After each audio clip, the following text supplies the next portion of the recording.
श्रीशैलेशदयापात्रम् धीभक्त्यादिगुणार्णवम् यतीन्द्रप्रवणं वन्दे रम्यजामातरं मुनिम्. திருக்குறுகை பெருமான் தன் திருத்தாள்கள் வாழிய திருவான திருமுகத்து செவ்வி என்னும் வாழிய இருக்குமொழி என் நெஞ்சில் தேக்கினான் வாழிய எந்தைய திராசர் கிழவனார் வாழிய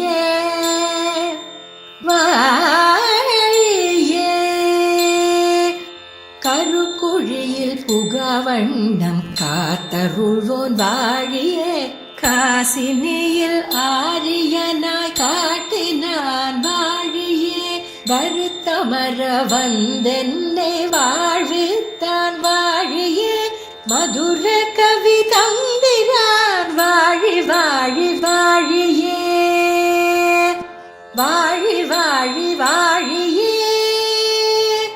வாழி வாழி வாழியே.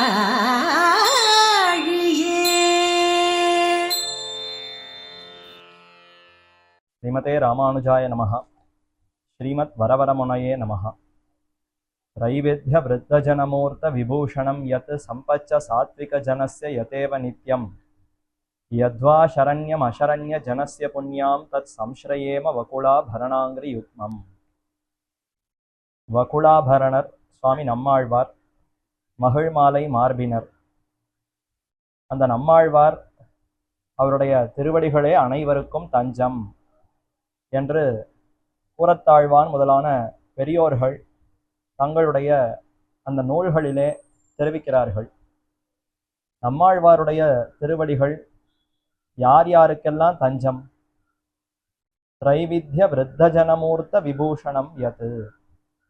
திரைவித்யர்கள், அதாவது வேதங்களையெல்லாம் நன்கு கற்ற பெரியோர்கள், ஐயம் தெரிவு சந்தேகம் இல்லாமல் வேதத்தை முழுமையாக கற்றுணர்ந்த பெரியோர்களுக்கும் நம்மாழ்வாருடைய திருவடிகளே தஞ்சம். சம்பஷ்ட சாத்விக ஜனஸ்ய யதேவ நித்தியம். சாத்விகர்களாக இருக்கக்கூடிய நல்லோர்கள், சாது ஜனங்கள் வேதங்களையெல்லாம் முழுமையாக கற்க முடியவில்லை என்றாலும் பரமாத்மா யார், ஜீவாத்மா பரமாத்மாவுக்கே அடிமை என்ற இந்த அர்த்தங்களையெல்லாம் நுட்பமாக நன்கு புரிந்திருக்கக்கூடிய சாத்விக ஜனங்கள், அவர்களுக்கும் செல்வமாக சம்பத்தாக சுவாமி நம்மாழ்வாரே திகழ்கிறார்.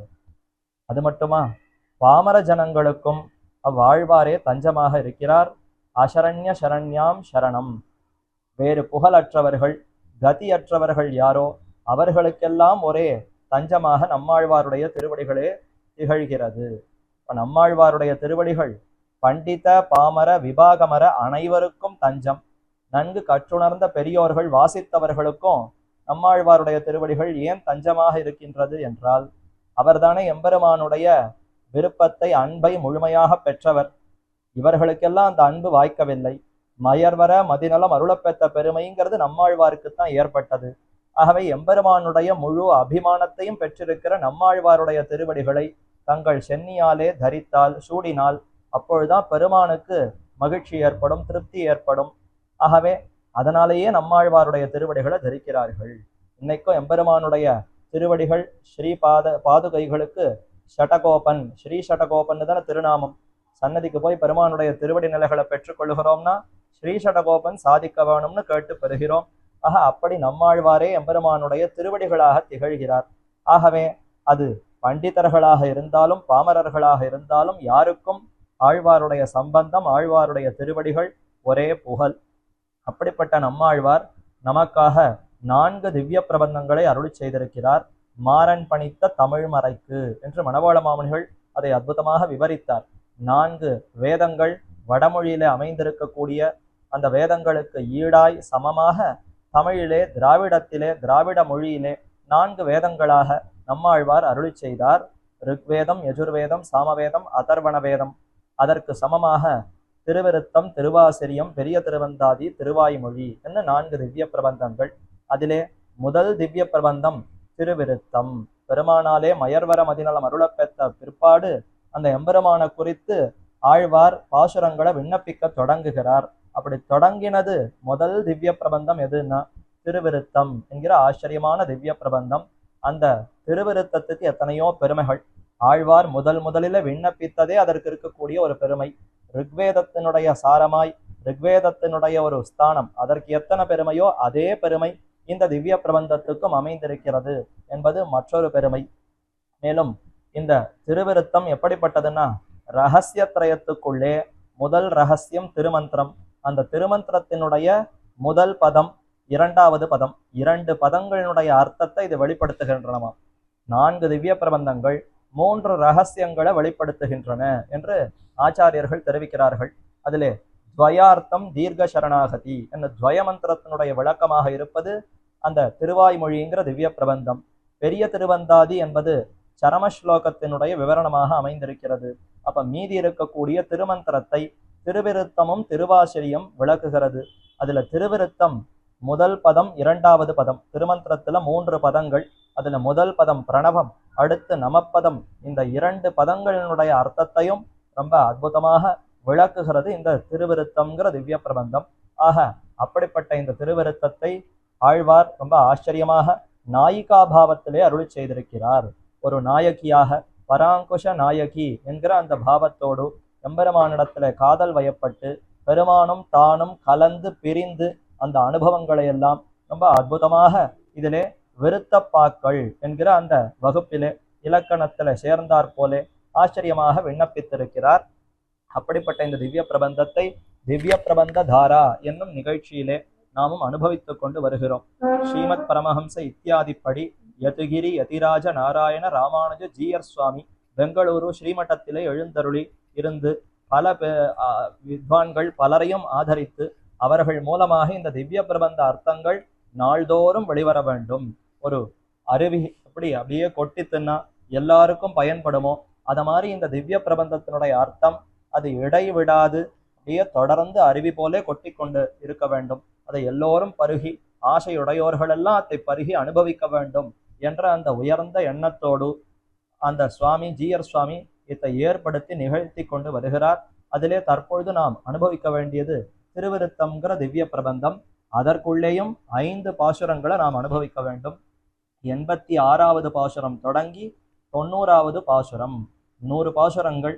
அதுல 86வது பாசுரம் தொடங்கி 90வது பாசுரம் வரைக்கும் இருக்கக்கூடிய 5 பாசுரங்களுடைய அர்த்தத்தினுடைய சாரத்தை அனுபவிக்க வேண்டும். இதற்கு எத்தனையோ பெரியோர்கள் அற்புதமாக வியாக்கியானத்தை அருளி செய்திருக்கிறார்கள். பெரியவாச்சான் பிள்ளை 4000 திவ்ய பிரபந்தத்துக்கும் வியாக்கியானம் அருளி செய்து வியாக்கியான சக்கரவர்த்தி என்ன புகழ் கொண்டிருக்கக்கூடிய அந்த சுவாமி அவர் இதற்கு அற்புதமாக வியாக்கியானத்தை அருளி செய்திருக்கிறார். மேலும் நம்பிள்ளை என்னும் ஆச்சாரியர் பெரியவாச்சான் பிள்ளைக்கும் ஆச்சாரியராக திகழக்கூடியவர். அந்த நம்பிள்ளை ஈடு என்ற திருநாமம் கொண்டிருக்கக்கூடிய அற்புதமான ஒரு வியாக்கியானத்தை அருளி செய்திருக்கிறார்.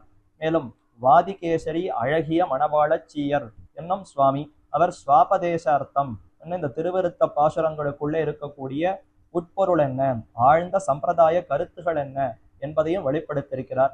இப்படி பல ஆச்சரியமான வியாக்கியானங்கள்.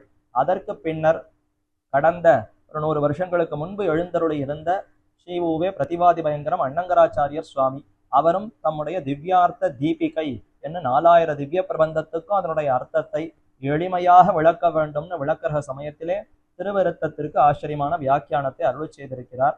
அதற்குள்ளாக இவைகளுக்கெல்லாம் இருக்கக்கூடிய அந்த அர்த்தத்தை சுருக்கமாக நாமும் அனுபவிக்கலாம். இந்த திருவிருத்தம்ங்கிறது ருக்வேதத்தினுடைய ஸ்தானம்னு பார்த்தோமா. அழகிய மணவாளப் பெருமாள் நாயனார் என்னும் ஆச்சாரியர் இந்த திருவிருத்தத்துக்கு மற்றொரு பெருமையை தெரிவிக்கிறார். ருக்கு சாமத்தாலே சரசமாய் ஸ்தோபத்தாலே பரம்புமா போலே சொல்லார் தொடையல் இசை கூட்ட அமர் சுவை 1000 ஆயிற்று.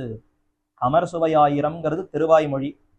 சொல்லார் தொடையல் இந்நூறும் வல்லார் என்ன இந்த திருவிருத்தம்ங்கிற இந்த பாசுரம் கடைசி பாசுரத்தில் ஆழ்வார் தெரிவிக்கிறார். சொல்லார் தொடையல் என்று அழகான சொற்கள் சேர்ந்து ஒரு மாலை போல இந்த திருவிருத்தம் திவ்ய பிரபந்தம் அமைந்திருக்கிறதாம். அப்படி ஒரு மாலையாக இருக்கக்கூடிய இந்த திவ்ய பிரபந்தம் இதனுடைய விளக்கமாக இருப்பது. இதுல இசை கூட்ட அமர் சுவை 1000 ஆயிற்று. ருக்குன்னு சொன்னால் மந்திரங்கள், சாமம்னு சொன்னால் இசை.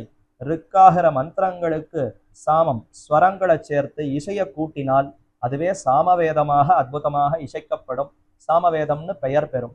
அதே போல இந்த திருவிருத்த பாசுரங்களுக்கு இசை கூட்ட, இதனுடைய அந்த இசையை இன்னும் கூட்டி இதனுடைய பொருளை விளக்கினால் அதுவே திருவாய்மொழியாக ஆயித்தாம். அதைத்தான் சொல்லார் தொடையல் இசை கூட்ட அமர் சுவை ஆயிரம் ஆயித்துன்னு அவர் ஆச்சாரிய ஹிருதயத்திலே அழகிய மணவாள பெருமாள் நாயனார் என்னும் ஆச்சாரியர் தெரிவிக்கிறார்.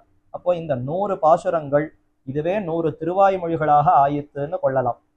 திருவாய்மொழி 1102 உரைத்தான் வாழியேன்னு நம்மாழ்வாருக்கு வாழி திருநாமம்.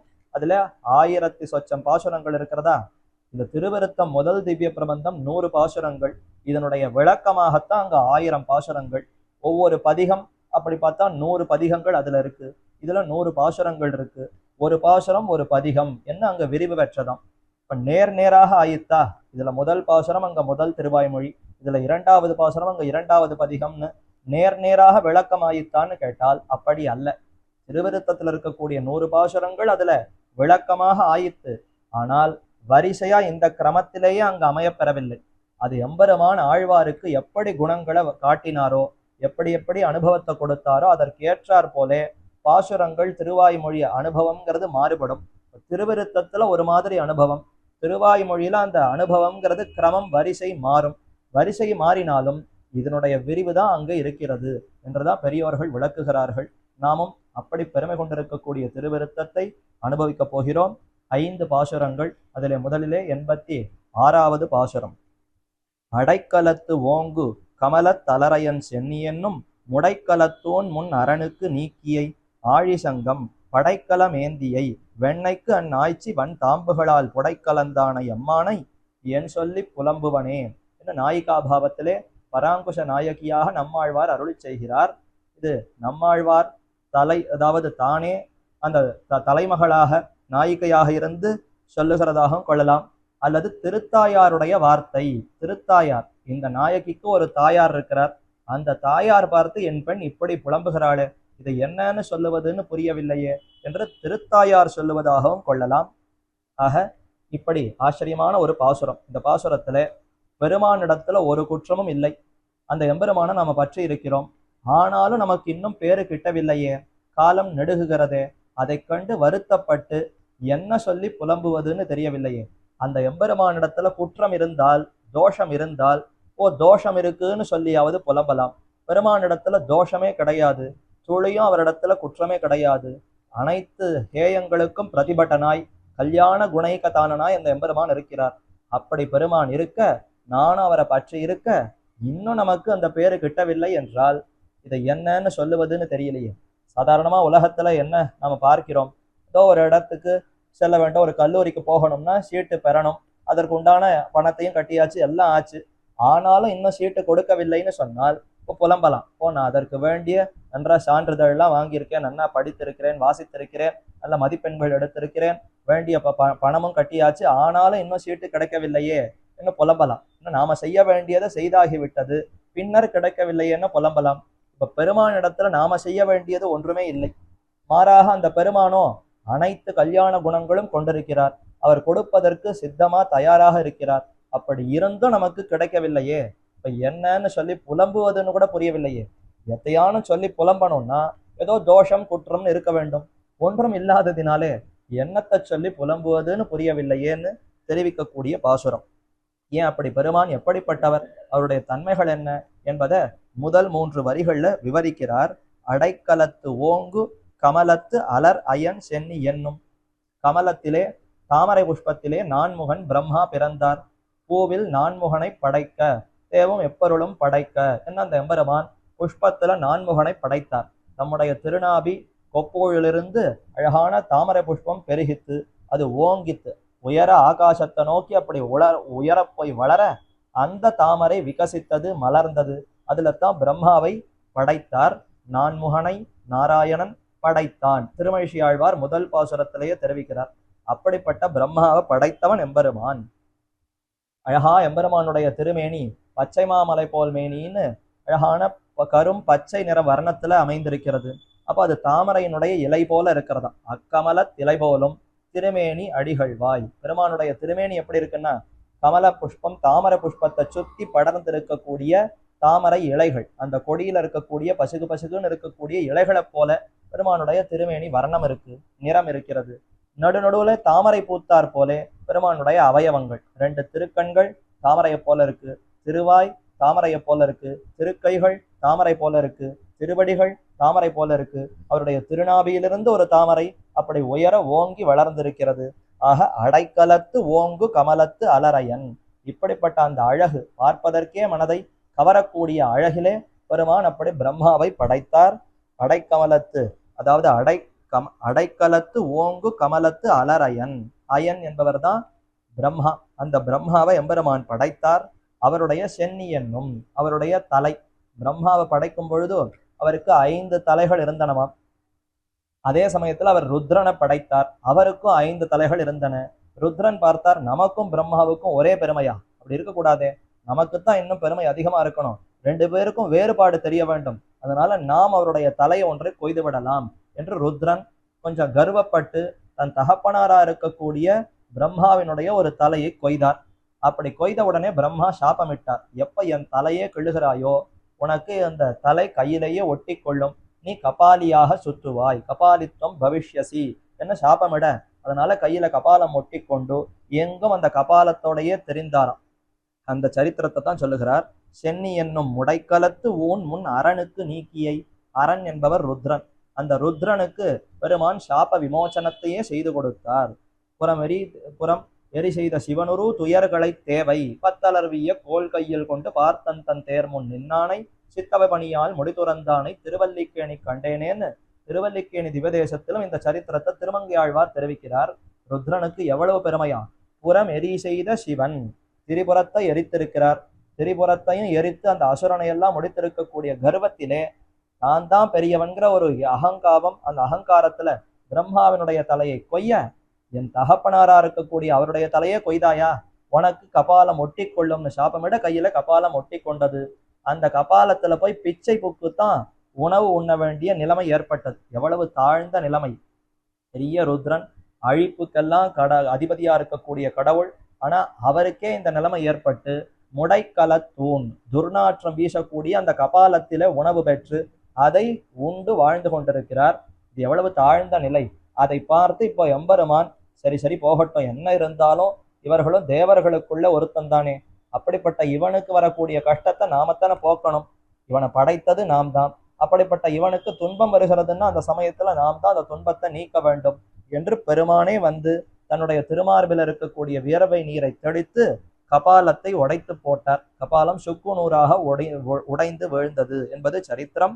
அப்போ முடைக்கலத்து ஊன், ஊன்னா உணவு, அந்த முடைக்கலம்னா நாற்றம், முடை நாற்றம், ஒரே அந்த மண்டவோடு நாத்தத்தோடு உணவு உண்டு கொண்டிருந்த அந்த தாழ்ந்த நிலையை ருத்ரனுக்கு போக்கி கொடுத்தவர், நீக்கினவர். பெருமானுக்கு நீக்கி, ருத்ரனுக்கு அரணுக்கு இந்த சாபத்தை நீக்கி துன்பத்தை நீக்கினவர் என்ன நீக்கினே பெயர் வந்து விட்டது. அரணுக்கு நீக்கியை, அப்படிப்பட்ட எம்பெருமானை, நீக்கியைன்னு சொன்னா அந்த எம்பெருமானை என்று அர்த்தம். அப்படிப்பட்ட எம்பெருமானை ஏன் சொல்லி புலம்புவனே. அந்த எம்பெருமான் இவ்வளவு கருணை உள்ளம் கொண்டவராய் தன்னுடைய அடியவர்கள் அவர்கள் என்னதான் கர்வத்தோடு இருந்தாலும் அந்த கர்வத்தை பாராமல் தானே சென்று அவர்களுடைய துன்பத்தை போக்கடித்திருக்கிறார். அப்பேற்பட்ட எம்பெருமானை இப்ப நான் அடைந்தும் அவரை பற்றியும் இன்னும் நான் மேற்கொண்டு இந்த சம்சாரத்திலிருந்து விடுபடாமல் இருக்கிறேனே, என்னன்னு சொல்லி புலம்புவது. பெருமான் இதை செய்யவில்லைன்னா அவருக்கு கருணையே கிடையாதுன்னு சொல்லி புலம்பலாம். அவரோ கருணையுள்ளம் கொண்டவராய் இப்பேற்பட்ட குணத்தை வெளிப்படுத்தி இருக்கிறார். அப்ப ஏன் சொல்லி புலம்புவனே. அப்ப முன் அரணுக்கு நீக்கியை ஏன் சொல்லி புலம்புவனேன்னு ஒரு பகுதி பாசுரம். மற்றொரு பகுதியில ஆழிசங்கம் படைக்கலம் ஏந்தியை, பெருமான் ஆபத் சக்கனாக இருக்கிறார். அந்தந்த ஆபத்து வரக்கூடிய சமயத்துல தானே வந்து உதவி இருக்கிறார்னு ஒண்ணு. உதவுவதற்கு கைகளிலே எப்போதும் அந்த ஆழி, திருவாழி, சுதர்சன சக்கரத்தாழ்வார கையிலேயே பற்றி கொண்டிருக்கிறாராம். ஆழி சங்கம் படைக்கலம் ஏந்தியை, பெருமான் ரட்சிக்க வரும் பொழுது கைகளிலே திவ்யாயுதங்களை பற்றி கொண்டு வருகிறாரா. கூறாராழி வெண்சங்கேந்தி கொடியேன் பால் வாராய் என்ன ஆழ்வார்கள் பிரார்த்திக்கிற சமயத்திலும் தேவரீர் தனித்து வரக்கூடாது, கைகள்ல திவ்யாயுதங்களை பற்றி கொண்டு வர வேண்டும் என்ன ஆசைப்படுகிறார்கள். எப்போதும் கைகழலா நேமியான் நம்மேல் வினை கடிவான் மொய்கழலே ஏத்த முயல் என்ன பாசுரம். அப்போ எப்போதும் சங்க சக்கரங்களை பிடித்து கொண்டிருக்கிறாரே, எதற்கு? சதா பஞ்சாயுதீம் விப்ரது சன ஸ்ரீரங்கநாயகா. பிரணதர்கள் அடியார்களுடைய அந்த ரக்ஷணத்துல கால விளம்பம் கூடாது. அடியார்களை ரட்சிக்கிற சமயத்துல சற்று பொறுங்கள், ஆயுதங்கள் எல்லாம் ஆயுதச்சாலையில வச்சிருக்கேன், எடுத்து பட்டை தீட்டி அதற்கு வேண்டிய எண்ணெய் பூசி எல்லாம் எடுத்து கொண்டு வருகிறேன்னு சொல்லக்கூடாது. அதனால தயாராக அந்த ஆயுதங்களை கைகளிலே பற்றி கொண்டிருக்கிறான். ஆழி சங்கம் படைக்கலம் ஏந்தியை. இப்ப இது ஆபன் நிவர்த்தி பரிகரம். ஆபத்தை போக்கணும்னா கைகள்ல எப்போதும் ஆயுதங்களை பற்றி கொண்டு தயாராக இருக்கிறார். இது இல்லைன்னா புலம்பலாம், அவர் ஆபத்தை போக்குவார் சுவாமி, ஆனா கையில ஆயுதங்கள் இல்லை அதனால போக்கலன்னு சொல்லி புலம்ப முடியும். அப்படியும் முடியாது. எப்போதும் கைகள்ல ஆயுதங்களை பற்றி கொண்டு தயாராக நிற்கிற அந்த எம்பெருமானை என் சொல்லி புலம்புவனே. அதைத்தான் ஏந்தியைன்னு இங்க அடுத்து சொல்லுகிறார். ஆழி சங்கம் படைக்கலம் ஏந்தியை. ஏந்துகிறார்னா புஷ்பத்தை ஏந்துகிறா போலே ரொம்ப சிரமமே இல்லாமல் ஏந்துகிறாராம். நாமெல்லாம் ஆயுதத்தை பிடிக்கணும்னா அதனுடைய பாரத்தை நம்மால தாங்க முடியாது. ரொம்ப கஷ்டப்பட்டு எதையோ ஒன்று தூக்கணும்னா அதனுடைய பாரத்தை அப்படியே முகம் சொலுக்கி கொண்டு தாங்க முடியாமல் தாங்கி கொண்டு போகணும். ஆனா பெருமான் அந்த ஆயுதங்களை பிடிக்கிறார்னு சொன்னால் ஏந்துகிறார். ஒரு புஷ்பத்தை ஏந்துவது எவ்வளவு சுலபம், அத மாதிரி அழகாக ஏந்துகிறாராம். இதை பார்த்தா ஆயுதம் மாதிரி தெரியலையே, ஆபரணம் போலவன்னோ இருக்கிறது. கைகளுக்கு சாத்தப்பட்ட ஒரு ஆபரணமோ திருஷ்டி தோஷம் கண்ணெச்சில் பட்டு விடும் போல இருக்கிறதே, இதற்கு ஆலத்தி வழித்து திருஷ்டி சுத்தி போட வேண்டும் போல இருக்கிறதே என்று மயங்குமா போலே அழகுடைய அந்த எம்பெருமான். ஆக படைக்கலம் ஏந்தியை. இப்படி ஆபத்துக்கு நிவாரகத்துக்கு வேண்டிய ஆயுதங்களையும் கைகள்ல பிடித்து கொண்டிருக்கிறார். ஆகவே புலம்புவதற்கு வழி இல்லை. சரி, மேற்கொண்டு அடுத்ததை தெரிவிக்கிறார். வெண்ணைக்கு ஆய்ச்சி வன் தாம்புகளால் புடைக்கலந்தான எம்மானை. வாஸ்தவம் ஆபத்தை போக்குவார். ஆபத்தை போக்கடிப்பதற்கு கைகளிலே திவ்யாயுதங்களை பற்றி இருக்கிறார். ஆனா அடியவர்களுக்கு வந்து உதவுவாருங்கிறது என்ன ஒரு கட்டாயம். ஆசிரிதனுக்கு கட்டுப்பட்டிருப்பார், அடியவர்களிடத்துல பவ்யனாக இருப்பார் என்று இருந்தால்தான் வந்து செய்வார்.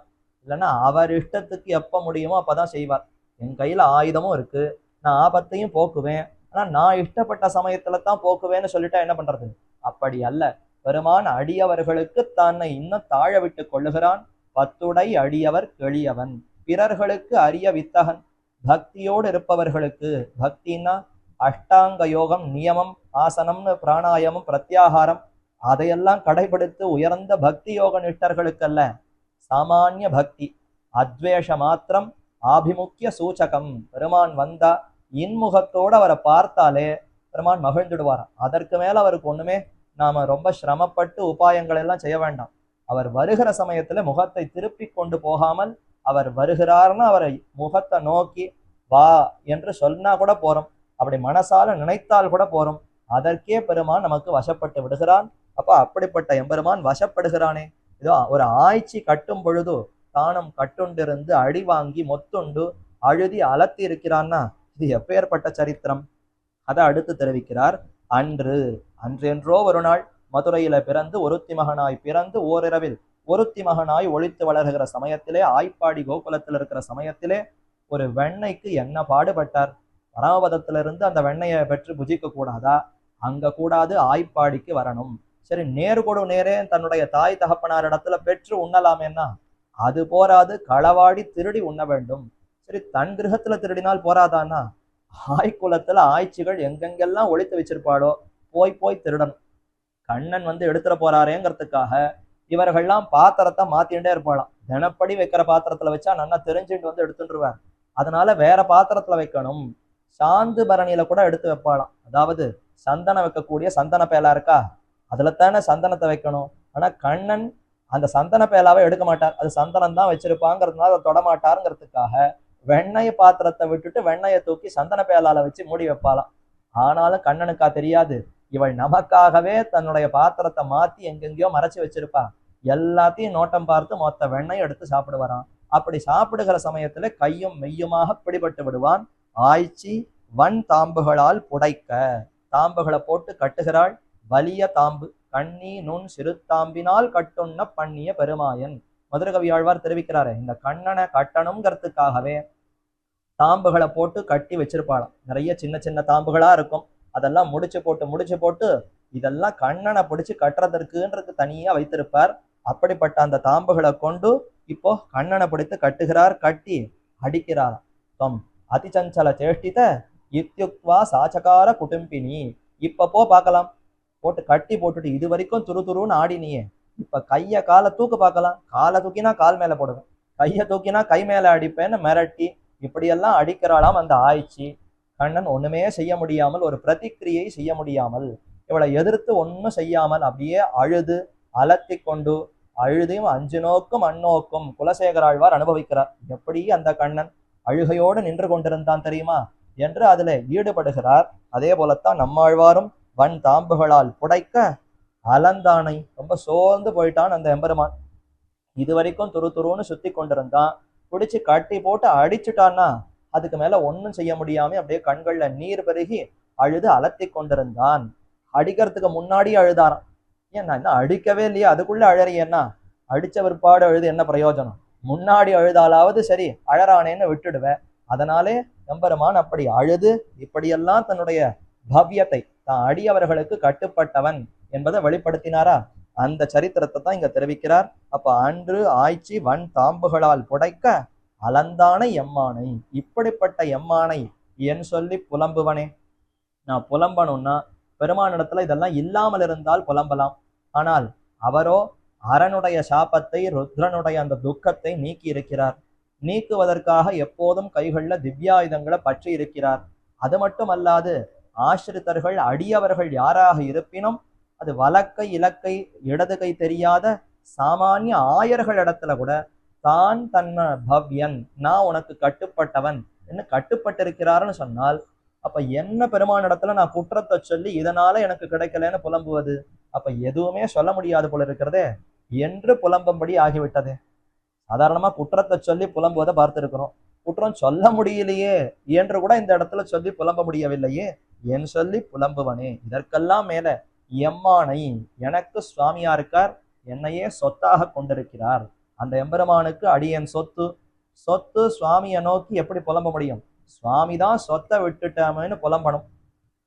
ஒரு காணி நிலம் ஒருத்தருக்கு சொத்து இருந்தாலும் நிலம் எழுந்திருந்து பாடுபடாது, அது எங்கேயான கை மாறி போச்சு, யாரானும் அதை என்னுடையதுன்னு அதை ஆட்சேபம் பண்ணால், வாதம் பண்ணால், அந்த சமயத்துல நிலத்தையுடைய உரிமையாளன் சொந்தக்காரன் தான் இது என்னுடையதுன்னு ஸ்தாபிக்கணும், பரிதவிக்கணும், புலம்பணும்.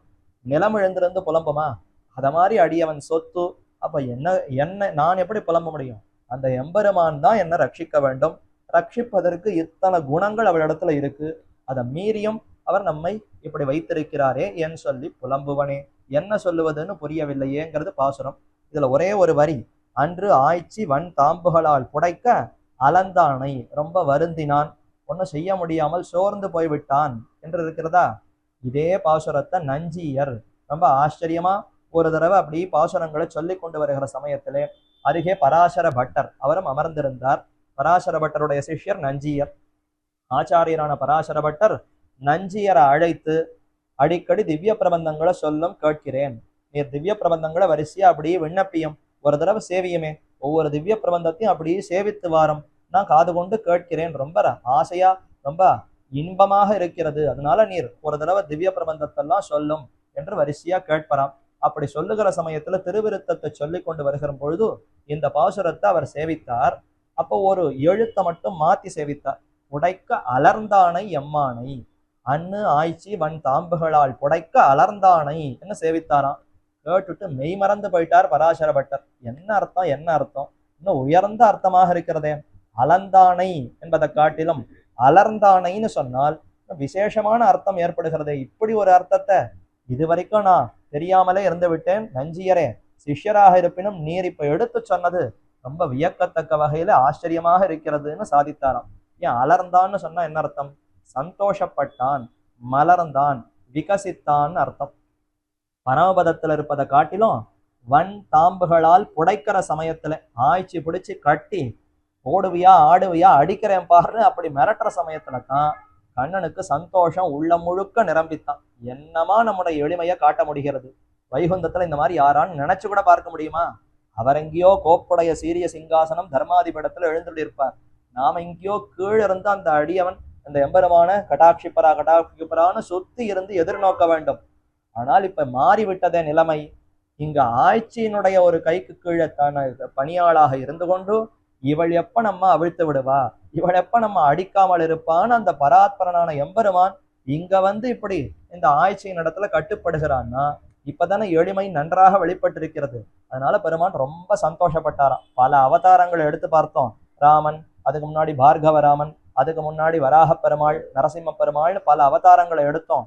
எப்பொழுதுமே எளிமையை ஒழுங்கா காட்டவே முடியல. ராமனா இருக்கிற சமயத்துல கூட ஓரளவுக்கு தான் காட்ட முடிந்தது. ஆனால் கண்ணனாக பிறந்து இந்த ஆய்ச்சி கையில கட்டுண்டு அடியுண்டு மத்தால உதை வாங்கி அடி வாங்கி இத்தனையும் பண்ணினகர் இந்த சமயத்திலே என்னமா நம்முடைய எளிமையை காட்ட முடிந்தது. நான் இவ்வளவு எளியவன் அடங்கினவன் நன்னாக வெளிப்படுத்த முடிகிறதே என்று மிகுந்த திருப்தியா சந்தோஷமா, அதனால அடிக்க அடிக்க சந்தோஷப்பட்டாராம். ஆய்ச்சிகள்லாம் போட்டு அடிக்க மாணிக்க சோதியை மற்றொரு இடத்துல ஆழ்வார் தெரிவிக்கிறார். அந்த எம்பெருமான் மாணிக்கத்தை போல நன்கு பிரகாசித்தான ஒரு மாணிக்க கல்லு, வைரக்கல்லு. அதை பட்டை தீட்டணும்னா என்ன பண்ணணும்? சாணைக்கல்ல போட்டு தேய்க்கணும். தேய்க்க தேய்க்க ஒளி பிரகாசம் விஞ்சுமா, அத மாதிரி அடிக்க அடிக்க இன்னும் கண்ணனுக்கு சந்தோஷம் அதிகமாச்சு. பரவாயில்லையே, நன்னா அடி வாங்கினோமே, இன்னும் ஒருத்தி தான் அடிச்சிருக்கா, இன்னும் ஊரெல்லாம் வந்து அடிக்கணுமே, இன்னும் ஒவ்வொருத்தரா வந்து நன்னா கேலி பேசி நன்னா திட்டி வசவு பாடி அடிக்க கண்ணனுக்கு சந்தோஷம் இன்னும் அதிகமாயிற்று. அதனாலேயே அலர்ந்தான், சந்தோஷப்பட்டான். என்ன அந்த நஞ்சியர் அப்படி கூட ஒரு அர்த்தம் இருப்பதாக இந்த பாசுரங்களை சொல்ல கேட்டு மிகுந்த சந்தோஷப்பட்டார். ஆக இது 86வது பாசுரத்தினுடைய அர்த்தம். எம்பெருமான் இத்தனை குணங்களோடு இருக்க ஏன் சொல்லி புலம்புவனே, என்ன அவரிடத்துல குற்றத்தை சொல்ல முடியும்? ஒன்றும் சொல்ல முடியாது என்று சொல்லி புலம்பும் நிலைமை ஆயித்தேன்னு பராங்குஷ நாயகி விண்ணப்பிக்கக்கூடிய பாசுரம். அடுத்து 87வது பாசுரம். இதுல இந்த 86வது பாசுரத்தினுடைய விளக்கமாக இருப்பது திருவாய்மொழின்னு பார்த்தால் அதிலே முதல் 10 5வது திருவாய்மொழி. வளவேள் உலகின் முதலாய வானோர் இறையை அறிவினையேன் களவேள் வெண்ணை தொடுவுண்ட கழ்வாய் என்பன் பெண்ணையும் என்ன அந்த பாசுரம், அந்த பதிகம், அந்த திருவாய்மொழி இந்த பாசுரத்தினுடைய விரிவு விளக்கமாக அமைந்திருக்கிறது என்று பெரியோர்கள் காட்டுகிறார்கள். இதுல வெண்ணைக்கு ஆய்ச்சி வன்தாம்புகளால் புடைக்கன்னு பார்த்தோமா, அப்ப ஆய்ச்சி பிடிச்சு கட்டி போட்டா வெண்ணைக்காக எம்பெருமான் கட்டுண்டான். ஒரு வெண்ணைய சாப்பிடணுங்கிற ஆசை, அதுல இப்படி ஆய்ச்சிகள் இடத்துல எல்லாம் சிக்கி கொண்டு அடி வாங்கினான், எளிமையை வெளிப்படுத்தினான். இதே போன்ற சரித்திரத்தை அங்கேயும் தெரிவிக்கிறாரே. களவேள் வெண்ணை தொடுவுண்ட கழ்வா, அந்த வெண்ணைக்காக நீ எப்படியெல்லாம் அலைந்தாய், அந்த வெண்ணைய களவு கண்டு கழ்வா கழ்வான்கிற பெயரை பெற்றாயே என்ன அங்கேயும் அனுபவிக்கிறாரா.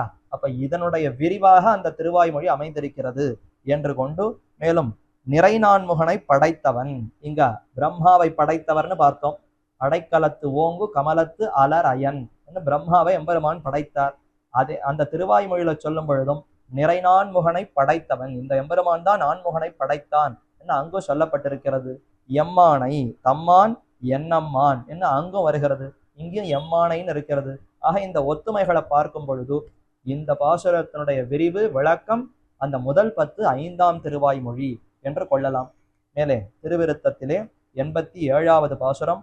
புலம்பும் கணகுரல் கோள்வாய அந்நிலும் பூங்கழி பாய்ந்து அளம்பும் கணகுரல் சூழ்திரை ஆழியும் ஆங்கவை நின் வளம் பொல்லது நலம்பாடும் இது குத்தமாக வையம் சிலம்பும்படி செய்வதே திருமால் இத்திருவினையே. இத்திரு என்று இங்கு சொல்லப்படுவது பராங்குஷ நாயகி. இவளே திருமகள் கொள் மண்மகள் கொள் பிறந்திட்டாள். இவள் யாருன்னு தெரியலையே. பராங்குஷ நாயகியை பார்க்கும் பொழுது, அவளுடைய குணங்களை பார்க்கும் பொழுது மகாலட்சுமியே வந்து பிறந்தாளா, பூமி தேவி வந்து பிறந்து விட்டாளா, நீலாதேவி தான் வந்து அவதரித்திருக்கிறாளா, என்னன்னு சொல்ல முடியலையேன்னு அப்பேற்பட்ட பெருமைகளோடு இவள் திகழ்கிறாள். ஆகவே இவளுக்கே திரு என்று ஒரு பெயர் ஏற்பட்டது. கடிமாமலர் பாவையோடு சாமிய ஷட்கம் என்று ஆச்சாரியர்கள் தெரிவிக்கிறார்கள்.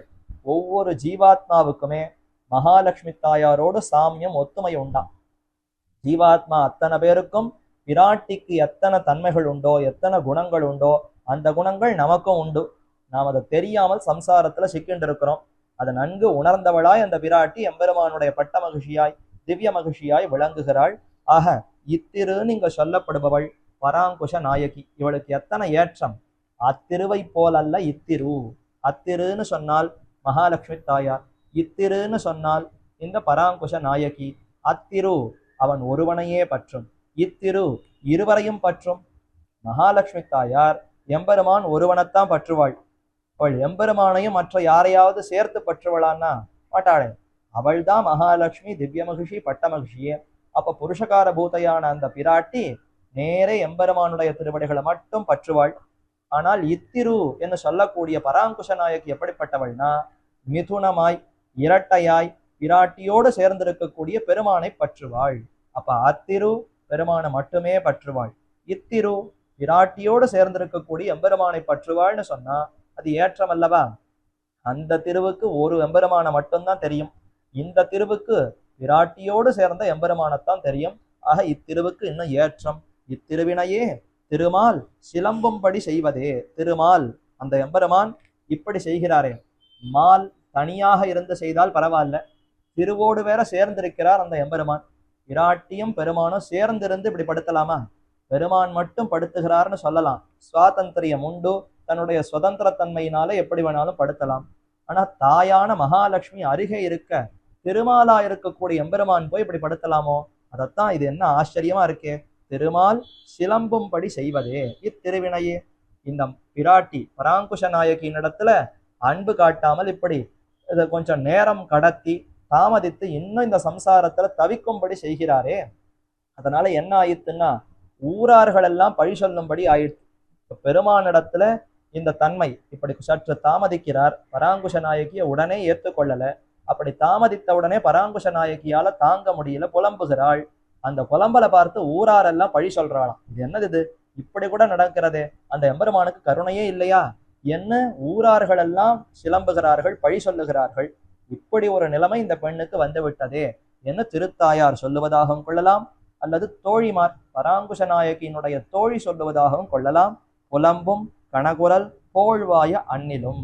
இப்ப பிரிவா பெருமானை விட்டு பிரிந்திருக்கக்கூடிய நிலை.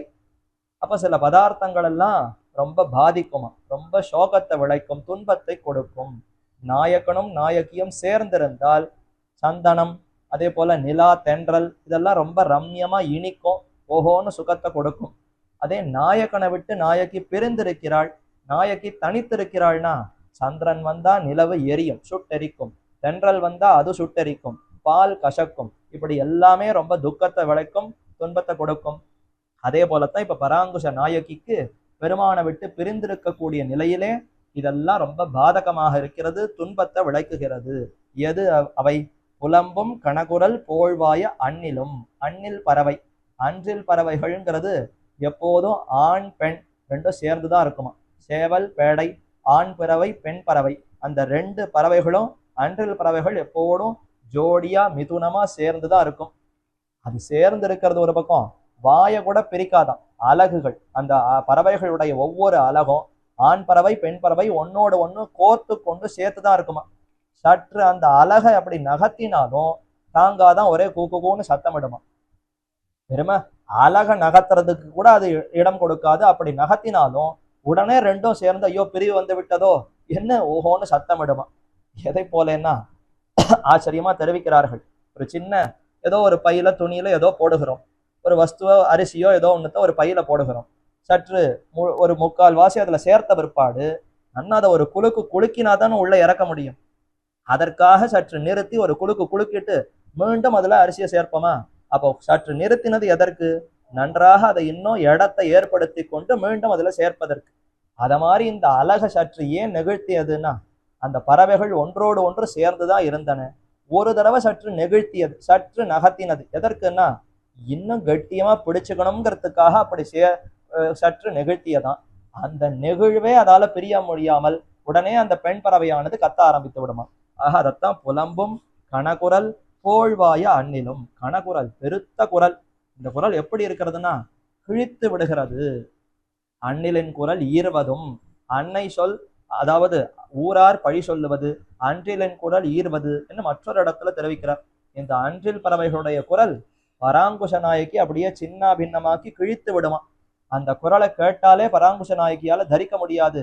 என்ன பெருமானை விட்டு பிரிந்திருக்கக்கூடிய நிலையா, இப்படி பெருமான் நம்ம பிரிந்து படுத்துகிறாரே, வருத்தம் ஏற்படுகிறதே என்ற அந்த துன்பம் மிகுதியாகி தன்னுடைய ஆத்மாவே நசிக்கும்படியாக ஆகிவிடும். அப்படிப்பட்ட குரல் புலம்பும் கணகுரல் போழ்வாய அண்ணிலும். அப்படி ரொம்ப வலிமையாக இருக்கக்கூடிய அந்த குரல் இப்ப செவிப்படுகிறதே, அதை செவிப்பட்டு பராங்குஷ நாயகியால தாங்க முடியல. துன்பம் மிகுதியாக கண்கள்ல நீர் பெருகுகிறது. அது ஒரு பக்கம். சரி, ஒண்ணுதான் படுத்துறதான்னு பார்த்தா இன்னொரு பக்கம் சமுத்திரம், அது ஓவோன்னு இறைச்சல், அந்த அலை எறிகிற ஓசை, அதுவும் வந்து படுத்துகிறதாம். பூங்கழி பாய்ந்து அலம்பும் கனகுரல் சூழ்திரை ஆழியும். திரைகள் அலைகள், அலைகளையே கைகளாக கொண்டிருக்கக்கூடிய ஆழி சமுத்திரம், பெரிய சமுத்திரம். அலை வீசிக்கொண்டு அலை எரிந்து கொண்டு கழிகளுக்குள்ள பாய்கிறதாம். அப்படி கழிகள்னு அங்கங்க ஏற்படும். சமுத்திரத்துக்கு ஒட்டினா போலயே அலை வீசி வீசி அதனுடைய தண்ணீர் கரையில சேர்ந்து குட்டை குட்டையா தேங்கி இருக்கும். அந்த கழிகளுக்கு இப்ப அலைகள் சேருகிற சமயத்திலே பெருத்த ஓசை, அந்த அலை ஓசை ஏற்படுமா. அந்த ஓசையும் இப்ப பராங்குஷ நாயகிக்கு துன்பத்தை அதிகமாகி விடுகிறது. துன்பத்தை விளைத்து அவள் பிராணனே போகும்படியான நிலைமை ஏற்படுகிறதாம். ஒரு பக்கம் அன்றில் பறவையினுடைய குரல், ஒரு பக்கம் சமுத்திரத்தினுடைய அலையோசை. இந்த ரெண்டும் சேர்ந்து பராங்குஷ நாயகியை படுத்துகிறது. பிரிவிலே ஏற்படக்கூடிய அந்த துன்பம் அதை நினைவுபடுத்துகிறது அன்றில் குரல். அன்றில் பறவைகளுடைய சத்தம் எதை நினைவுபடுத்துறதுன்னா, பெருமானை விட்டு பிரிந்திருக்கக்கூடிய அந்த துன்பத்தை இன்னும் அதிகப்படுத்தி அதனாலேயே பாதகமா இருக்கு. சரி, கடலோசை எப்படி அவளுக்கு பாதகமா இருக்குன்னா, கடல்னு சொன்னா பெருமான் எப்போதும் சேர்ந்திருக்கக்கூடியதா. சமுத்திரத்துல பெருமான் எப்போதும் சயனித்திருக்கிறார். சமுத்திரத்தை விட்டு பெருமான் பிரிவதே இல்லை. அப்ப சேர்ந்திருக்கக்கூடிய கடலோசையை கேட்டால் நாம இன்னும் சேரலையேன்னு அந்த துக்கம் அதிகமா இருக்கு. பிரிந்திருக்கக்கூடிய அன்றிலோனுடைய குரலை கேட்டால் பெருமான் நம்ம விட்டு பிரிந்திருக்கிறாரேங்கிற துக்கம் துன்பம் அதிகமாகிறது. இப்படி ரெண்டு குரலும் சேர்ந்து அந்த ஓசை இப்படி படுத்துகிறது. ஆங்கு அவை நின் வளம்புல் அது நடம்பாடும் இது குத்தமாக.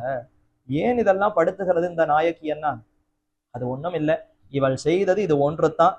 அந்த கருடாழ்வார் எம்பெருமானுடைய வாகனம், பராத்பரனான எம்பெருமானுக்கு அடையாளமாகவே கருத்மான் திகழ்கிறார். யாரொருவன் கருட வாகனாருடனோ அவனே பராத்பரன். ஏன்னா ஆதி மூலமேன்னு யானை அழைத்ததா கஜேந்திரன் முதலையினால பீடிக்கப்பட்ட சமயத்திலே ஆதி மூலமே ஓ நாராயணா நாகனையாய் மணிவண்ணா வாராய் என் ஆரிடரை நீக்கான்னு அழைத்த சமயத்திலே பெருமான் எப்படி வந்தார்? நம்மை ஜகத்துக்கு காரணன் ஆதி மூலம்னு அழைத்திருக்கிறது யானை. அதற்கு அடையாளம் சொல்லணும்னா அப்ப கருட வாகனாருடனாக வந்தாதான் அது அடையாளம் சரியா இருக்கும். ஆகவே கருடனோடு சேர்ந்து வர வேண்டும்னு கஜேந்திராழ்வானை அனுகிரகிப்பதற்கு எம்பெருமான் கருடாழ்வார் பெயர்ல ஆரோகணித்து வந்தார். அப்படிப்பட்ட அந்த கருடாழ்வார் அவர் எப்படிப்பட்டவர்? தாச சகா வாகனம் ஆசனம் எஸ்தே விதானம் வியஜனம் திரைமய உபஸ்திதம் தேனபுரோ கருத்மதா தொதங்கிரி சம்மர்த்த கிணாங்க சோபினா ஆளவந்தார் தெரிவிக்கிறார். பெருமானுக்கு தாசனாய், சகாவாய், தொண்டனாய், உற்ற நண்பனாய் அனைத்துமாக விளங்குகிறார். பெருமானுடைய தொண்டன் மட்டும் கருடாழ்வார் இல்லையா, அவருக்கு உற்ற தோழனை போல கூடவே சுற்றி திரியக்கூடிய ஒரு மிகுந்த ஒரு நலன் விரும்பின்னு பலரும் இருப்பார்களே, அந்த மாதிரி இந்த கருடாழ்வார் எப்போதும் பெருமானுடைய பல்லாண்டு மங்களாசாசனம் பண்ணி கொண்டு அவருடைய நன்மையிலேயே ஊற்றத்தோடு இருக்கிறார். அதைத்தான் ஆங்கு அவை நின் பலம் புல் அது, உன்னுடைய வளம் அப்படின்னா நல்ல பலம். பெருமானுக்கு எது பலம்? கருடாழ்வாரே சிறந்த பலமாக திகழ்கிறாராம். அப்பேற்பட்ட அந்த நன்மை கொண்டிருக்கக்கூடிய பறவை புல், பறவை அரசன் பக்ஷிராஜன், அது நலம் பாடும் இது குத்தமாக. அந்த பறவையினுடைய நலத்தை பாடினார். அந்த பறவைக்குத்தான் எத்தனை ஏற்றம். அது தன்னுடைய கழுத்திலையும் முதுகிலையும் அந்த கருடாழ்வார் ஒரு ஒரு அடையாளம் இருக்குமா. பெருமான் அதை தொகைத்து கருடாழ்வார் பெயர்ல ஏறி தன்னுடைய திருவடியை வைத்து தேய்த்து அவருடைய அந்த சேட்டையினாலே கருடாழ்வாருடைய கழுத்திலையும் அவருடைய முதுகலையும் பார்த்தா தழும்பு ஏறி கிடக்குமா. இந்த வில் வித்தைக்காரர்கள், நல்ல வில் வித்தையை அதுல பயிற்சி எடுத்தவர்கள், அந்த வில்லை இப்படி தோல்ல மாட்டிக்கொண்டு அம்புரா துணியை தோல்ல மாட்டிக்கொண்டே எப்பொழுதும் சுத்தி கொண்டிருந்தால் அது பட்டு அந்த தழும்பு ஏற்படுமா. வில்லினுடைய நான் உரசி தோல்ல தழும்பு ஏறும். அதே மாதிரி அம்பு பட்டு தழும்பு ஏறும்.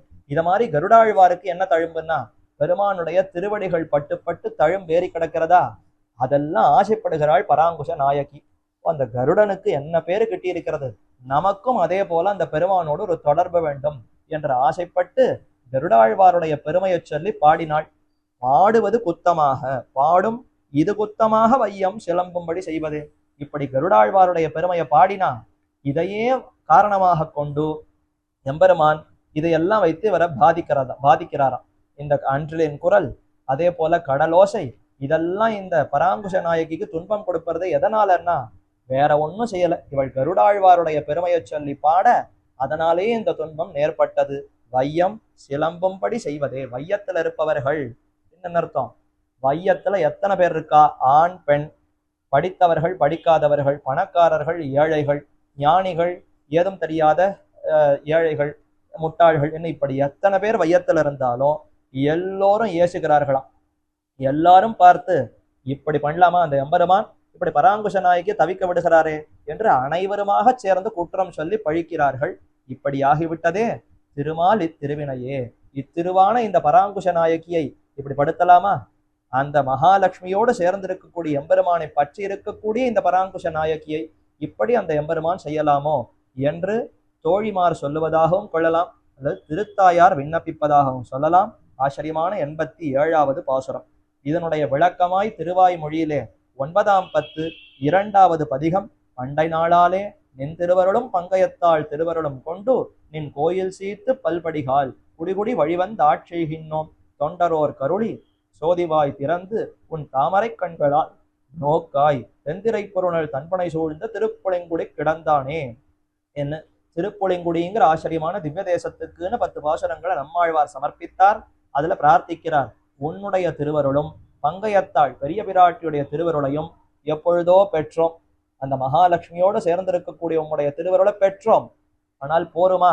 அந்த திருவருளாலே நமக்கு எல்லா விதமான கைங்கரியங்களையும் உம்மிடத்துல செய்வதற்கு உண்டான பேரும் கிட்ட வேண்டும். தேவரீர் வந்து அடியனிடத்துல உம்முடைய அனுபவத்தை கொடுத்து கைங்கரியத்தை பெற வேண்டும் என்றெல்லாம் பிரார்த்திக்கிறார்.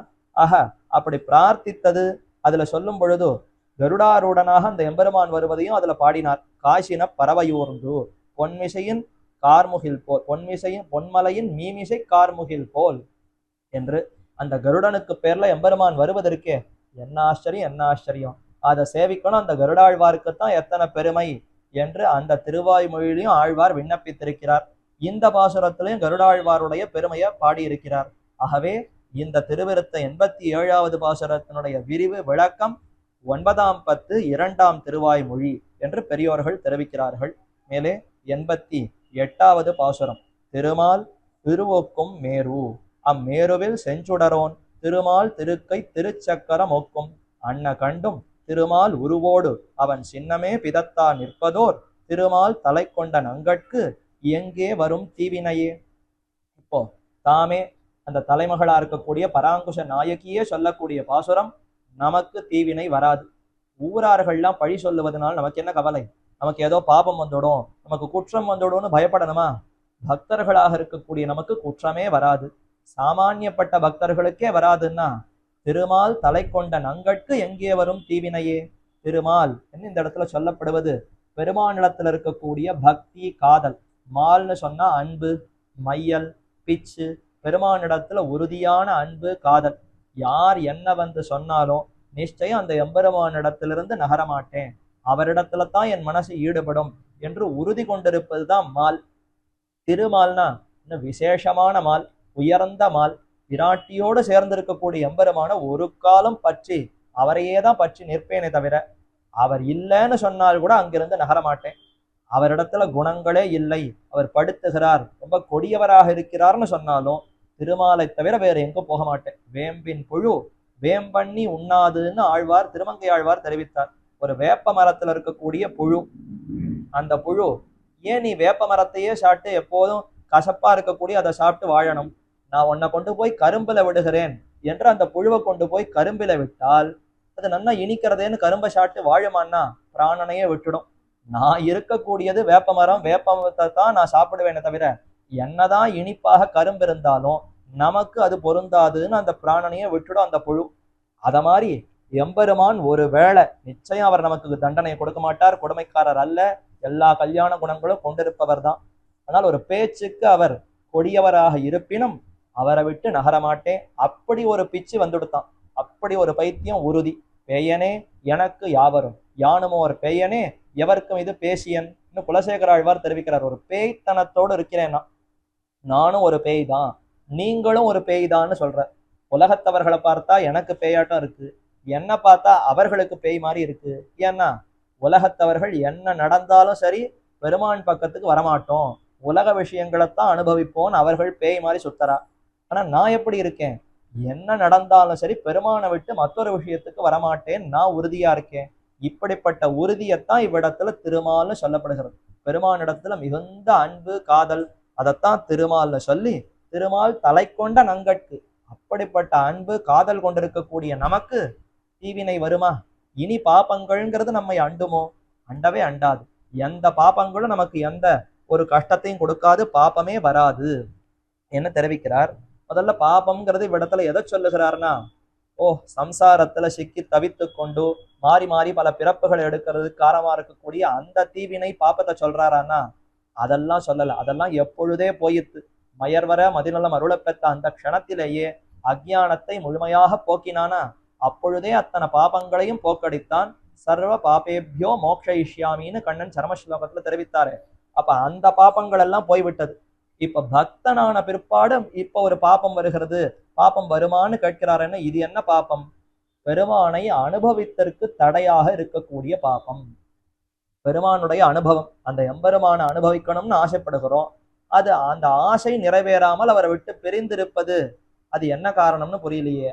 அதற்கு ஏதோ பாப்பங்கள் இருக்கிறது போல இருக்கிறதே, அதைத்தான் தீவினைன்னு சொல்றார். இப்ப பகவத் அனுபவம் கிடைக்கல, அந்த அனுபவம் கிடைக்காததை இந்த இடத்துல தீவினைன்னு சொல்றாரே தவிர ரொம்ப கொடுமையான பாப்பங்கள் நம்மை அண்டாதுன்னு சொல்லுகிறாரான்னா அதெல்லாம் நிச்சயமா அண்டாது. எம்பெருமானை எப்பொழுது பற்றி விட்டோமே அப்பொழுதே அண்டாது. ஆனா பகவத் அனுபவம், பெருமானை விட்டு பிரிந்திருத்தல்ங்கிறது ஒரு பெரிய துக்கமா, அதைத்தான் இந்த இடத்துல தீவினை கஷ்டம்னு சொல்லுகிறார். ஏன் எம்பெருமான் எப்படிப்பட்டவர்? அவருடைய திருமேனிக்கு சதிருஷமாக பல பதார்த்தங்கள் உண்டு. எம்பெருமான நினைவுபடுத்தக்கூடியதாய், அவரை அப்படியே ஒத்திருப்பதாய் பல பதார்த்தங்கள் உண்டு. அதை பார்த்து ஆறி இருக்கலாமேன்னு உலகத்தவர்கள்லாம் சொல்றாங்க. நீ எம்பெருமான் எம்பெருமான ரொம்ப பிச்சு பிடிச்சு அலைகிறாய், பைத்தியம் பிடித்தார் போல அலைந்து கொண்டிருக்கிறாயே, உனக்கு பல உருவம், அந்த எம்பெருமானுடைய உருவத்துக்கு ஒத்திருக்கிற மாதிரி பல பதார்த்தங்கள் இருக்கே. மேகத்தை பார்த்து சமாதானப்படுத்தலாம். ஓ மேகங்கள் எல்லாம் அந்த எம்பெருமானுடைய உருவத்திற்கு ஒத்திருக்கிறதே என்று இதை பார்த்து ஆறி இருக்கலாம். இந்த மாதிரி உலகத்துல பல வஸ்துக்கள் இருக்கேன், பொருள்களை பார்த்து நீ ஆறி இருக்க மாட்டாயான்னு கேட்க, அது எப்படி ஆறி இருக்க முடியும்? அதைத்தான் தெரிவிக்கிறார். வாஸ்தவம் தான், பெருமானுடைய உருவத்துக்கு ஒத்து பலதும் இருக்கு. நானே உங்களுக்கு சொல்றேன்னு ஆழ்வார் தெரிவிக்கிறார். திருமால் உருவக்கும் மேரு, மேருமலை, ஓஹோன்னு தகதகக்கூடிய தங்கத்தாலே ஆக்கப்பட்டிருக்கக்கூடிய மலையாம். அது எங்கேயோ உயரக்க எங்கேயோ இருக்கு, வடதுருவம் தாண்டி எங்கேயோ மேல இருக்கு. நமக்கு கண்ணால கூட பார்க்க முடியாது, சாஸ்திரத்தினால கேட்டு உணரலாம். அது எங்கேயோ கட்டி கட்டியா தங்கத்தால ஆக்கப்பட்ட மலை. அதை அடைந்தால் நிறைய தங்கத்தை பெறலாம்னா கிட்டக்கவே போக முடியாது, எங்க இருக்குன்னு தெரியாது, கேட்டுத்தான் உணரலாம். அப்படிப்பட்ட அந்த மேருமலை, அந்த மேருமலை இப்ப எப்படி இருக்கும்னா எம்பெருமானுடைய உருவத்துக்கு ஒத்திருக்கும். பெருமானுடைய திருவுருவம் எப்படிப்பட்டது? பொன்னானாய் பொழிலேழும் காவல் பூண்ட புகழானாய், சுட்டு உரைத்த நன்பொன் உன் திருமேனி ஒளி ஒவ்வாதுன்னு ஆழ்வாருடைய பாசுரம். பெருமான் தங்க வர்ணத்தோடு ஜுவலிக்கிறாராம். ஆதித்யனுக்கு நடுவிலே ஹிரண்யஸ்மஸ்ருஹு ஆப்ரணகாத் சர்வயேவ சுவர்ணஹா என்று உபனிஷத்தே தெரிவித்தது. சூரிய மண்டல மத்தியவர்த்தியாக எம்பெருமான் தகதகக்கூடிய தங்க நிற வர்ணத்துல ஜுவலிக்கிறார். இல்லையே, பெருமான் கரியவன், நல்ல கார்மேனி வண்ணம் கொண்டிருப்பவன், நல்ல மேகசியாமம் பீத கௌசேய வாசம், மேகவண்ணனாக கருமை நிற வண்ணனாகத்தான் இருப்பார். அப்படி இருக்கிறச்ச ஆழ்வார் இப்ப தங்க வர்ணத்துல ஜுவலிக்கிறார்னு அவருடைய திருமேனி இப்படி இருக்கும்னு சொல்லுகிறாரேன்னா, பெருமானுக்கு பல யுகங்கள்ல பல வர்ணங்கள் உண்டு. நிறம் வெளிது செய்து பசிது கரிதென்னு என்ன, கிருத்த யுகத்துல வெண்மை நிறம் வண்ணம் கொண்டவனாக இருப்பான். அடுத்து துவாபர யுகம் திரேதா யுகத்திலே பச்சை நிற வர்ணம் கொண்டவராக இருப்பார். அடுத்து துவாபர யுகம், திரேதா யுகத்துக்கு அடுத்து துவாபர யுகத்திலே செய்ய வண்ணம் சிகப்பு வர்ணத்தை கொண்டிருப்பவராக இருப்பார். கலியுகத்திலே கருமை நிற வண்ணம் கொண்டவராக இருப்பார். இப்படி 4 யுகங்கள்ல 4 வர்ணங்கள். அது மட்டும் இல்லாது பல வண்ணங்கள் எம்பெருமானுடைய திருமேனியில உண்டு. ஒரு சமயம் அவர் தங்க நிற வர்ணத்தோடு ஜுவலிக்கலாம், அல்லது ஹிரண்யவர்ணாம் ஹரிணீம் சுவர்ண தஸ்ரஜாம் என்று பிராட்டி மகாலட்சுமி தாயார் பெருமானுடைய வக்ஷஸ்தலத்துல வீத்திருக்கிறாள். அவள் தங்க வர்ணம் கொண்டிருப்பவள், தங்க நிறத்துல ஜொலிக்கக்கூடியவள். அவளுடைய அந்த திருமேனி காந்தி ஒளி வீசி வீசி பெருமானுடைய கருமை நிற வண்ணம் கூட இப்ப தங்க வர்ணத்தை போல ஜொலிக்கிறதாம். திருக்கண்டேன் பொன்மேனி கண்டேன் திகழுமருக்கன் அணிநிறமும் கண்டேன். பேயாழ்வார் பெருமான் அனுபவிக்கிறார்.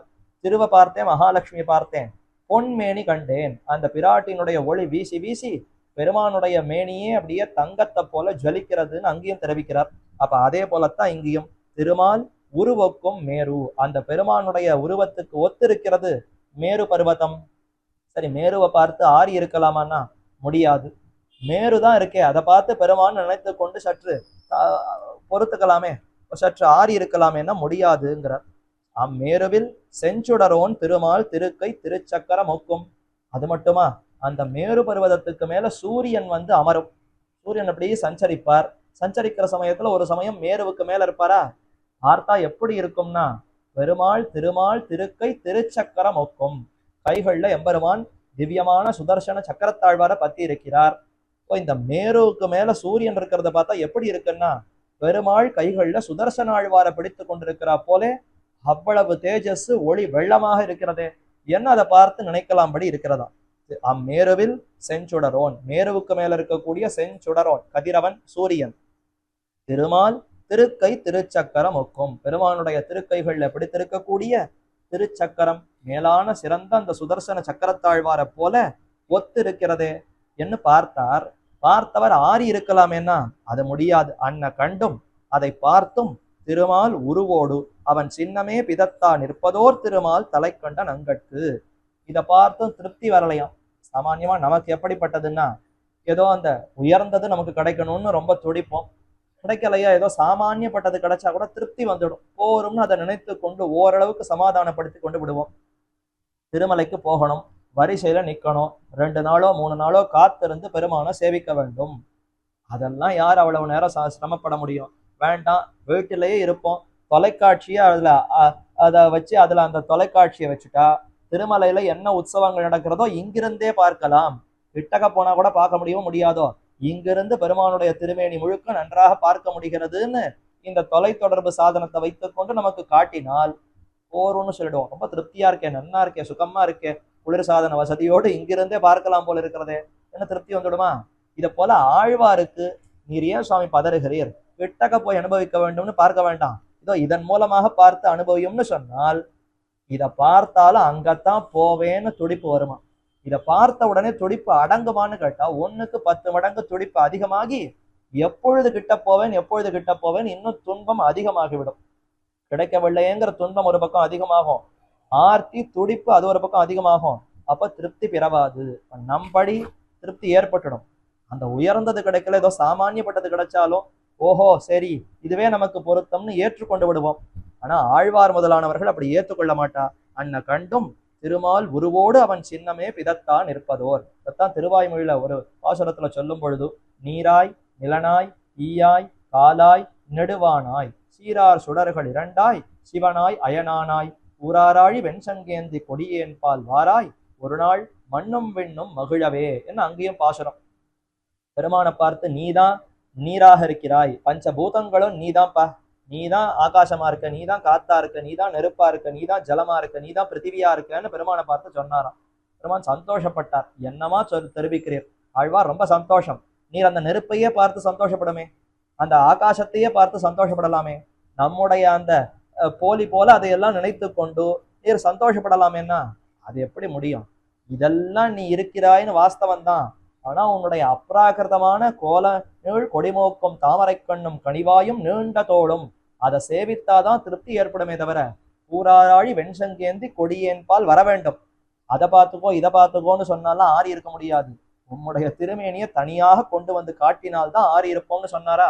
அதே போன்ற அர்த்தம் தான் இவ்விடத்திலையும். அன்ன கண்டும் திருமால் உருவோடு எனக்கு இது வேண்டாம், திருமால் உருவம் தான் வேணும்னு பிடிவாதம் பிடிப்பாராம். குழந்தைகளை போல ஏதோ போலியா எதை கொடுத்தாலும் இது வேண்டாம் அதுதான் வேணும் என்று எப்படி சொல்லுவோமோ அதே மாதிரி இந்த மேருவை பார்த்தாலும் சரி, மேருவுக்கு மேல சூரியனை பார்த்தாலும் சரி திருப்தி வராது.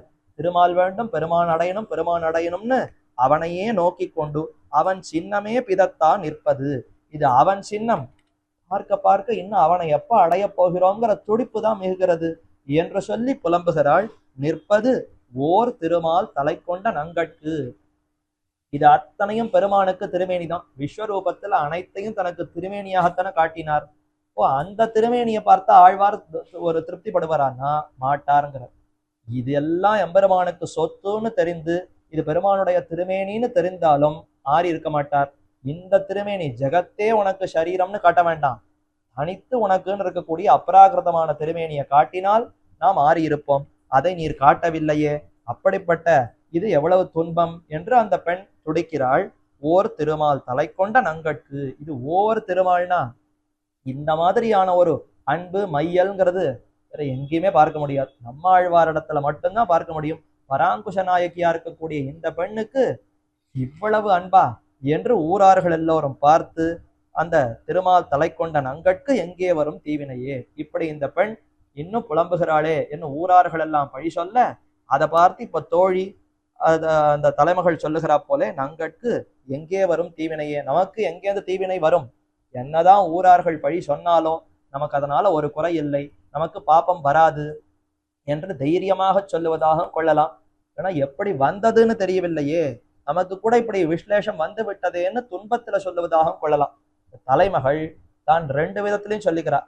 இப்படி அந்த எம்பெருமானிடத்துல நமக்கு ஒரு அன்பு ஏற்பட்டிருக்கிறதே, ஆகவே நிச்சயம் நமக்கு எந்த தடங்களும் வராது, தடையும் வராது என்று உறுதியாக ரொம்ப தைரியமாக சொல்லுவதாக கொள்ளலாம். நமக்கு எங்கே வரும் தீவினை என்று குரலை ஒசத்தி சொல்ற மாதிரி சொல்லலாம்.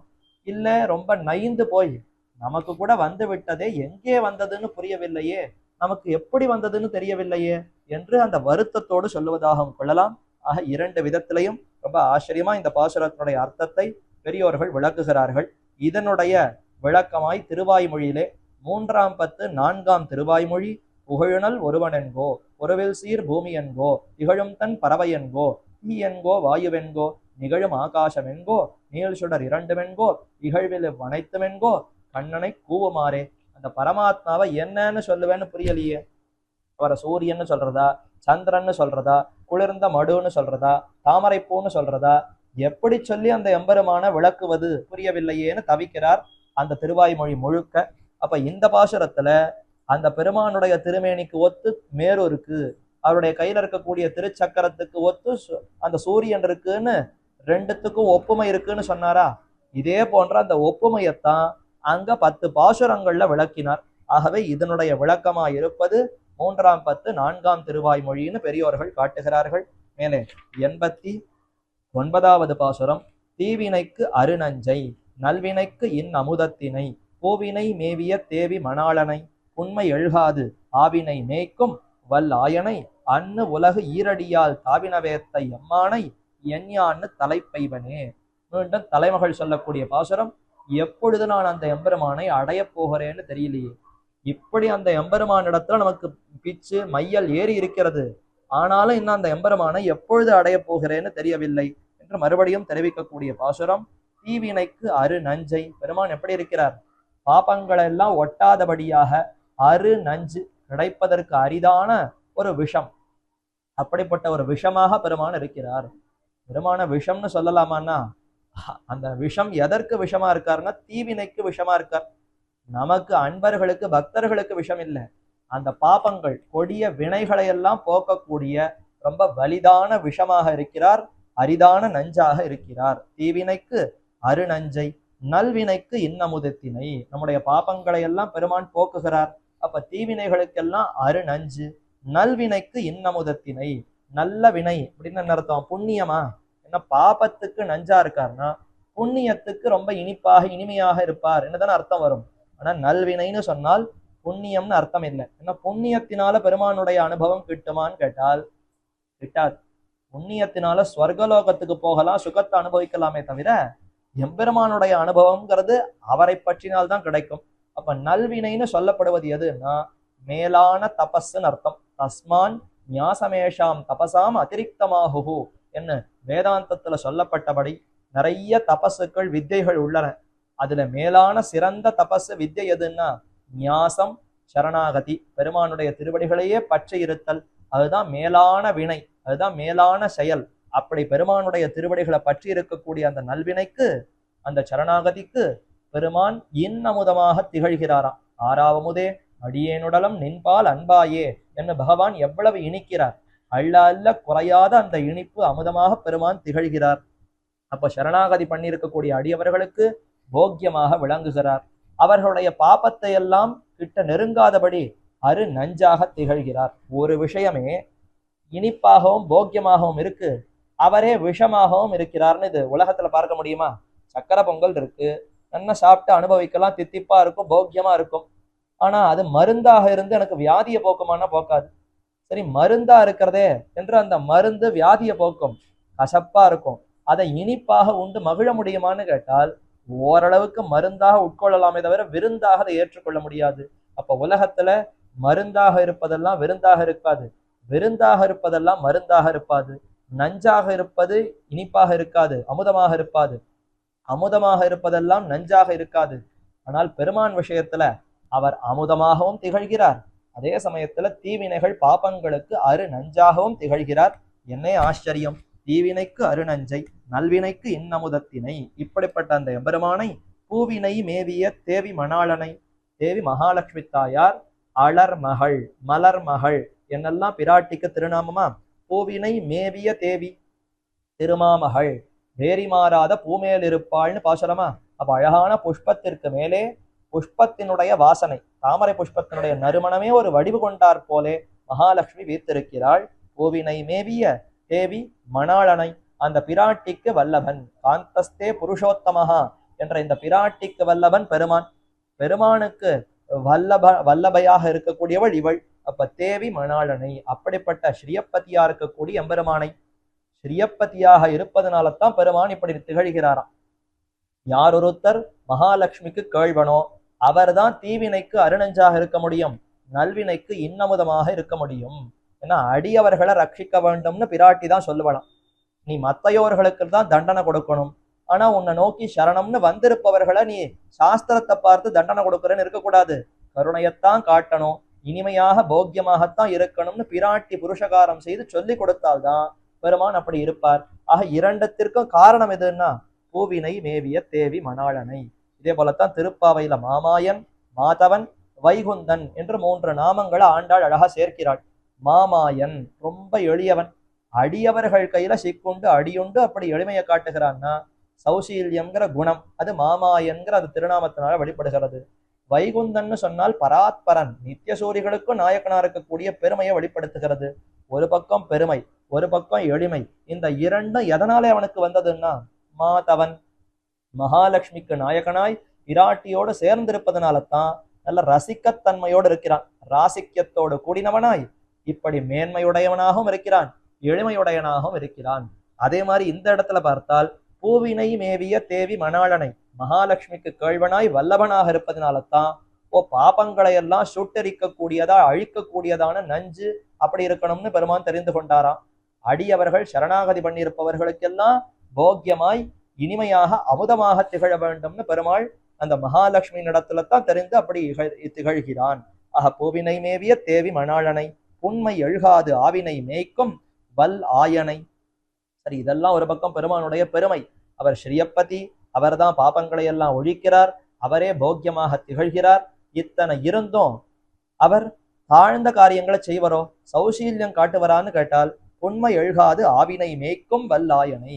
தான் ஸ்ரீயப்பதின்னு பெருமையை பார்த்து கொண்டு எங்கேயோ இருக்கலையே, ஆயர்களுக்குள்ள ஒருத்தனாகி வந்து ஆடு மாடுகள் மேய்த்து அதனாலே சந்தோஷப்பட்டிருக்கிறான்.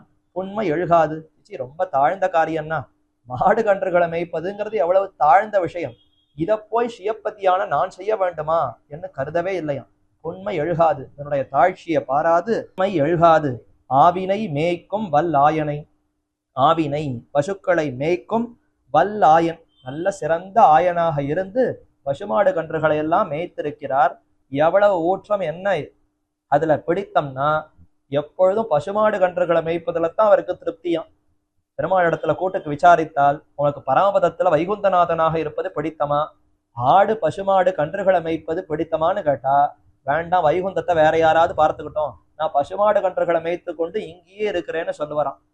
அப்படியானா ஆழ்வார் பாசுரத்திலே அப்படிதான் தெரிவிக்கிறார். திவத்திலும் பசு நிறை மேய்ப்பு உவத்தி செங்கனிவாயங்கள் ஆயர் தேவே. திவத்திலும், திவம்னு சொன்னால் பரமாகாசம் ஸ்ரீவைகுண்டம், அந்த ஸ்ரீவைகுண்டத்துல இருப்பதை காட்டிலும் எது உமக்கு பிடித்தம்னா பசுமாடு கன்றுகளை மேய்த்து அதை சந்தோஷப்பட்டால் அந்த சந்தோஷம் வைகுந்தத்தில் இருக்கக்கூடிய அந்த சந்தோஷத்துக்கு கூட ஒப்பிட முடியாது என்று அவ்வளவு சந்தோஷத்தோடு இருக்கிறானா. இன்னொரு அர்த்தம், திவத்திலும் வைகுந்தத்திலையும் அப்படியே பெருமான் ஏஹே ஓஹோ என்று அந்த பசுமாடு கன்றுகளை மேய்க்கிற மாதிரி சத்தம் எழுப்புவாராம். அப்படியே இருப்பார். திடீர்னு மாடு கன்றுகள் நினைவுக்கு வந்துடுத்துன்னா முன்னாடி பசுமாடு இருக்கிற மாதிரி நினைத்து கொண்டு அதை மேய்க்கிற மாதிரி சத்தம் எழுப்புவாராம். சுத்தி இருக்கிறவெல்லாம் என்னது இது, இன்னும் இடையர்கள் ஆயர்கள் பண்ற மாதிரி சத்தம் எழுப்புகிறாரேன்னா சட்டுன்னு தன்னை அப்படியே மாத்திண்டுடுவார். ஆக இப்படி வைகுந்தத்துல இருக்கிற சமயத்துல கூட மாடு கன்றுகளை மேய்ப்பதில் தான் இவருக்கு பிடித்தம்னு சொன்னால் எவ்வளவு சிறந்த ஆச்சரியமான அந்த குணத்தை வெளிப்படுத்துகிறார். உண்மை எழுகாது, அது தாழ்ந்ததுன்னு பாராமல் எப்போதும் பெருமான் ஆவினை மேய்க்கும் வல்லாயன். வல்லாயன்னா பிறப்பிலேயே இவர் ஆயர் தான் போல இருக்கிறதே. இவர் இயற்கையில பரமாத்மா அல்ல. இயற்கையில் இவருக்கு என்ன தெரியும்னா மாடு கன்றுகளை மேய்ப்பதுதான் தெரியும். மத்ததெல்லாம் இவருக்கு தெரியாது போல இருக்கிறதேங்கிற அளவிற்கு அத்தனை அந்த பாவத்தை எடுத்துக்கொண்டான். தன்மையி பாவம்னு சொல்றோமா. ஆண்டாள் நாச்சியார் இடைச்சியாக தன்னை பாவித்து கொண்டாள். இடை நாற்றம் முடை நாற்றம் எல்லாம் வந்து விட்டதுன்னு சொல்றோமா. இடை பேச்சு, இடை உடை, இடை முடி, இடை நடை எல்லாம் வந்தது. இடை முடை நாற்றமும் வந்ததுன்னு அங்க அனுபவம். தன்னையே ஆய்ச்சியாக கோபிகையாக நினைத்து கொண்டாள். முழுவதுமாக கோபிகையாகவே மாறினாள். அதே மாதிரி இங்க எம்பெருமான் தாயாரோ பரமாத்மா நித்தியசூரிகள் நாயகன்கிறதெல்லாம் மறந்து ஆயர்களுக்குள்ள நானும் ஒருத்தன், ஆயர்குல கொழுந்து என்றே இருந்தான். அதுதான் வல்லாயன் என்று அதிலே தான் மிகவும் ஈடுபட்டு அப்படி மேய்த்திருக்கிறான். அது ஒரு பக்கம் ஒரு குணம். அப்ப தாழ்ந்ததுன்னு பாராமல் அடியவர்களுக்கு தன்னை தாழ விட்டு கொள்ளுகிறான். மாடு கன்றுகளுக்கு கூட பின்னாடி போகிறானே, அப்பேற்பட்ட குணம் அதை வெளிப்படுத்தினார். அன்று உலகு ஈரடியால், அன்னைக்கு உலகத்துக்கெல்லாம் ஆபத்து வந்தது. மகாபலி இதை மொத்தத்தையும் என்னுடைய சொத்து ராஜ்யம்னு பீடிக்க போகிற சமயத்திலே இது இந்திரனுக்குன்னு நான் கொடுத்திருப்பது அதை மகாபலி வலியப்படுங்கினால் அவனிடத்திலிருந்து மீண்டு கொண்டு போய் இந்திரனுக்கு சேர்க்கணும் என்று தான் இறப்பாளனாகி வாமனனாகி போய் யாச்சகம் பெற்றார். பெற்று 2 அடியால் உலகங்களை எல்லாம் தாவி அளந்தாரா, அதைத்தான் தெரிவிக்கிறார். அன்று உலகை ஈரடியால், உலகு ஈரடியால் தாவின ஏத்த எம்மானை, சிறந்த ரிஷபத்தை போல காளையை போல அப்படி தான் நாயகன் என்ற அந்த மேனாணிப்பு பெருமை தோற்ற திருவிக்கிரமனாக ஓங்கி உலகளந்தான். ஒரு திருவடியால பூமி முழுக்க அளந்து கொண்டான். மற்றொரு திருவடியால மேலுலகங்களை எல்லாம் அளந்து கொண்டான். தாவின ஏத்த எம்மானை, இப்படிப்பட்டதினாலே என்னை எழுதி கொண்டவன். பெருமானுக்கு நான் அடிமை என்னை இதனாலே எழுதி வாங்கின்றாராம். இந்த சரித்திரங்களை எல்லாம் காட்டி என்னை தோற்பித்து அடிமையாக்கின அந்த எம்பெருமானை எஞ்ஞான்னு தலைப்பெய்வனே. இத்தனை குணம் அந்த எம்பெருமான இடத்துல இருக்கே, நான் இன்னும் அவரை அடையாமல் இருக்கிறேனே, எப்பொழுது கிட்டுவேன் எப்பொழுது கிட்டுவேன்னு ஏக்கத்தோடு விண்ணப்பிக்கக்கூடிய பாசுரம் ஆச்சரியமான இந்த 89வது பாசுரம். இதனுடைய விளக்கமாய் திருவாய்மொழியிலே 8ஆம் பத்திலே 3ஆம் திருவாய்மொழி அங்கும் இங்கும் வானவர் தானவர் எங்கும் உன்னை இணையகிலாது அலத்தி என்று ஆச்சரியமான பாசுரம். பெருமானுடைய பெருமைய அந்த உலகத்தவர்களும் தெரிஞ்சுக்கல, இந்த லோகத்துல இருக்கிறவங்களும் தெரிஞ்சுக்கல. பெருமானுடைய அந்த தனி குணம், அவருடைய அந்த பெருமையை பார்த்து, அவருடைய அந்த மென்மையை பார்த்து மங்களாசாசனம் பரிந்து பல்லாண்டு பாட வேண்டும். ஏன் அந்த உலகத்தவர்கள் தெரிந்து கொள்ளலையான்னா தெரிஞ்சுக்கலையே. பெருமான் எப்போதும் சங்க சக்கரங்களை பிடித்து கொண்டிருக்கிறார். ஆளுமாளார் ஆழியும் சங்கும் சுமப்பார் தாம், வாழும் வெள்ளம் கொண்டு பின் செல்வார் மத்தில்லை. என்ன இது அந்த உலகத்துல இருப்பவர்கள் பார்த்து பெருமானுடைய தாமரை பூ போன்ற அந்த திருக்கையில அந்த சங்க சக்கரங்களை எவ்வளவு நேரம் தான் பிடித்துட்டு இருப்பார். ஒரு ஆள் வைத்து அவர்கள் இன்னொருத்தர் பிடிச்சுக்கிட்டோன்னு கூட வைத்துக் கொள்ளலையே. நான் பிடிக்கிறேன்னு ஒருத்தர் போய் கேட்டு பிடிக்கவில்லையே.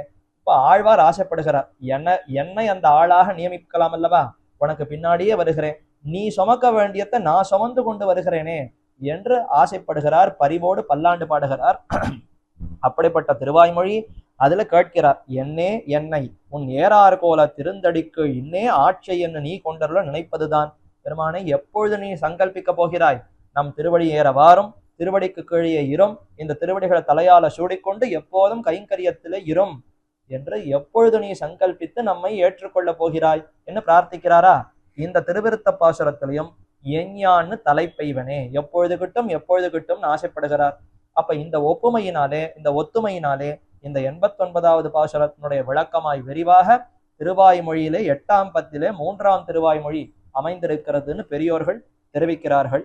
இறுதியாக 90வது பாசுரம், தலைப்பெய்து யானுன் திருவடிச்சூடும் தகமையினால் நிலைப்பெய்த ஆக்கைக்கு நோத்தையும் மாயமும், மாயம் செவ்வே நிலைப்பெய்திலாத நிலைமையும் காண்டோர் அசுரர் குழாம் தொலைப்பெய்த நேமியந்தாய் தொல்லை ஊழி சுருங்களதே. ஊழிக்காலம் சுருங்கி விடுகிறதே. பெருமானுடைய குணங்களை அனுபவிக்க அனுபவிக்க காலம் செல்லுவதே தெரியவில்லை. ஒரு ஊழிக்காலம் ஒரு நொடிய போல ஆகிவிட்டதே. சாதாரணமா பிடித்தவர்களோடு உட்கார்ந்து கொண்டு பேசிக் கொண்டிருந்தால் ஒரு நாள் முழுக்க சென்றால் கூட நேரமே போனதே தெரியலையே, அவ்வளவு சீக்கிரம் ஒரு நாளே கழிந்து விட்டதா என்று தோணும். அதே பிடிக்காதவர்களோடு உட்கார்ந்து பேச ஆரம்பித்தால் எப்ப இவன் போவான், 2 நிமிஷம் கூட ஊழிக்காலத்தை போல சுட்டரிக்கிறா போல துன்பத்தை கொடுக்கும். இப்ப பெருமானுடைய குணங்களை அனுபவிக்கக்கூடிய சமயத்திலே ஊழிக்காலம் கூட சுருங்கி விடுகிறா போல இருக்கிறதே. என்று சொல்லுவதாகவும் இதற்கு பாவம். அல்லது பெருமானுடைய அந்த குணங்களை சொல்லி அவர் இன்னும் நம்மை அனுகிரகிக்காததுனாலே இது ஊழிக்காலமாக இருக்கிறதே, அவர் சற்று தாமதித்திருக்கிறார், ஆகட்டும் திருவிருத்தம் தான் ஆயிருக்கு, இனி மேற்கொண்ட திருவாசிரியம் பெரிய திருவந்தாதி திருவாய்மொழி மொத்தம் ஆகட்டும், கண்டிப்பா கொடுக்க போகிறோம் என்று உறுதியும் அளித்துட்டார். மரணமானால் வைகுந்தம் கொடுக்கும் பிறான்னு உறுதியும் கொடுத்துட்டார். சற்று அந்த கால விளம்பும் பொறவில்லையாம். இந்த தாமதத்தை ஊழிக்காலம் போல இவ்வளவு துன்பம் கொடுக்கிறதேன்னு அதை சொல்லி சிலம்புகிறதேன்னு சொல்லும், தொல்லை ஊழி சுருங்களதே என்று சொல்லுகிறா போலையும் கொள்ளலாம். அப்ப ரெண்டு பாவம், ஒன்று பெருமானுடைய குணங்களை அனுபவிக்கிற சமயத்திலே ஊழிக்காலம் கூட ரொம்ப சுருங்கி விடுகிறதேன்னு சொல்லலாம். அல்லது அவரை அடைய முடியலேங்கிற அந்த துன்பத்தினாலே சிறு பொழுது கூட ஊழிக்காலம் போல இப்படி துன்பத்தை கொடுக்கிறதே என்று சொல்லதாகவும் கொள்ளலாம். தலை பெய்து யான் உன் திருவடிச்சூடும் தகமையினால். பெருமான் நமக்கு எவ்வளவு உபகாரம் புரிந்திருக்கிறார். பெருமான் சொன்னாராம், என்னமோ நீர் புலம்புகிறீரே, எப்பொழுது கிட்டுவேன் எப்பொழுது கிட்டுவேன்னு துடிக்கிறீரே, உமக்கு செய்யலையா என்ன? இப்பேற்பட்ட ஆழ்வாராக உம்மை அமைத்து மயர்வர மதிநலம் அருளி உம் வாக்கால ரிக்வேத சாரமா இருக்கக்கூடிய திருவிருத்தத்தையே வர செய்திருக்கிறேன், போராதா இத்தனை செய்திருக்கிறேனேன்னு பெருமான் சொல்ல, அதைத்தான் இப்ப ஆழ்வாரும் ஆமாம் நீ செய்திருக்கிறாய்ன்னு அந்த விஷயத்தை தெரிவிக்கிறார். தலை பெய்து உன்னை வந்து கிட்டினேன், உன்னை அடைந்தேன், எம்மா வீட்டு திரமம் செப்பம் நின் செம்மா பாதவர்ப்பு தலை சேர் தொல்லை என்று உன்னுடைய திருவடிகளை அடைந்தேன், வந்து உன்னுடைய திருவடிகளை பற்றி இருக்கிறேன். தலை பெய்து வந்து தலை பெய்தோம்னு திருப்பாவையில பாசுரமா, இதுவரைக்கும் அபிமானம் அகங்காரத்தோடு சுத்தி கொண்டிருந்தோம். அங்கண்மா ஞாலத்தரச அபிமான பங்கமாய் வந்து நின் பள்ளிக்கட்டிற்கீழேன்னு சொல்லி வந்து தலை பெய்தோம் அங்க சொன்னா. அதே மாதிரி இப்ப ஆழ்வார் தெரிவிக்கிறார், உன்னுடைய திருவடிகளை அடைந்தேன். அடைந்தேன்னா பற்றினேன்னு அர்த்தம். உன்னுடைய திருவடிகளை தவிர வேறொன்றும் புகழ் இல்லைன்னு பற்றினது வாஸ்தவம் தான். தலை பெய்து யான் உன் திருவடி சூடும் தகமையினால், உன்னுடைய அழகான அந்த கோலமாமின் சென்னிக்கு கமலவண்ண குழற்கழலே என்று அந்த திருவடிகளை சூடியிருக்கிறேன். அந்த தன்மை நமக்கு வந்து விட்டது, உம்மாலத்தான் வந்தது, அதுவும் அவனது இன்னருளேன்னு பெருமான் இந்த தன்மையை நமக்கு கொடுத்தார். அந்த தகமையினால், தகமையினா தன்மை. இப்ப எனக்கு ரொம்ப ஆச்சரியமா இருக்கு, இதுவரைக்கும் நான் மாறி மாறி பல பிறவைகளை எடுத்துட்டேன், அப்பொழுதெல்லாம் இந்த தன்மை வரல, ஆனால் இப்ப இந்த தன்மையை பெருமானே நீ கொடுத்திருக்கிறாய், எனக்கு கூட இந்த தன்மை வந்து விட்டதான்னு பார்த்தேன். ரொம்ப ஆச்சரியமா வியப்பாக இருக்கிறதே. தகமையினால் நிலை பெய்த ஆக்கைக்கு நோத்த இம்மாயமும். அப்படி இந்த தகமையினால் நிலை பெய்த ஆக்கை, இந்த சரீரத்துல இது நிலையாகும்படியாக செய்தாயே. இதுவரைக்கும் இந்த தன்மை நமக்கு வந்ததில்லை, அந்த தன்மையை நமக்கு கொடுத்தாய். ஆத்மாவுக்கே இந்த தன்மை மறைந்து போயிருந்தது, பெருமானிடத்துல ஈடுபட வேண்டும், அவருடைய திருவடிகள் தான் தஞ்சம் என்று ஆத்மாவுக்கு உணர்த்தினாய். அந்த ஞானம் ஏற்பட்டது ஒரு பக்கம். ஏற்பட்டதுக்கு பிற்பாடு பாங்கான சரீரத்தையும் கொடுத்திருக்கிறாய். ஏன்னா சரீரமும் அதற்கு இசைய வேண்டுமே. ஞானத்தை கொடுத்து அந்த ஞானத்திற்கு ஏற்ப இந்த சரீரத்தையும் அதற்கு ஏற்றாற் போல அமைத்திருக்கிறாய். ஏன்னா சரீரம்ங்கிறது பிரகிருதி, முக்குணமயமானது, ரஜஸ் தமசு சத்தம்னு 3 குணங்களை கொண்டிருப்பது. அதனாலே எந்த சமயத்துல எந்த குணம் அதிகமாகுமோ அதற்கேற்றாற் போல இதுவும் பிடிவாதம் பிடிக்கும். ரஜோகுணம் தமோகுணம் அதிகமாச்சுன்னா பெருமான் வேண்டாம் மற்ற விஷயங்கள் வேண்டும்னு உலகத்துல சுத்தி தெரியும்.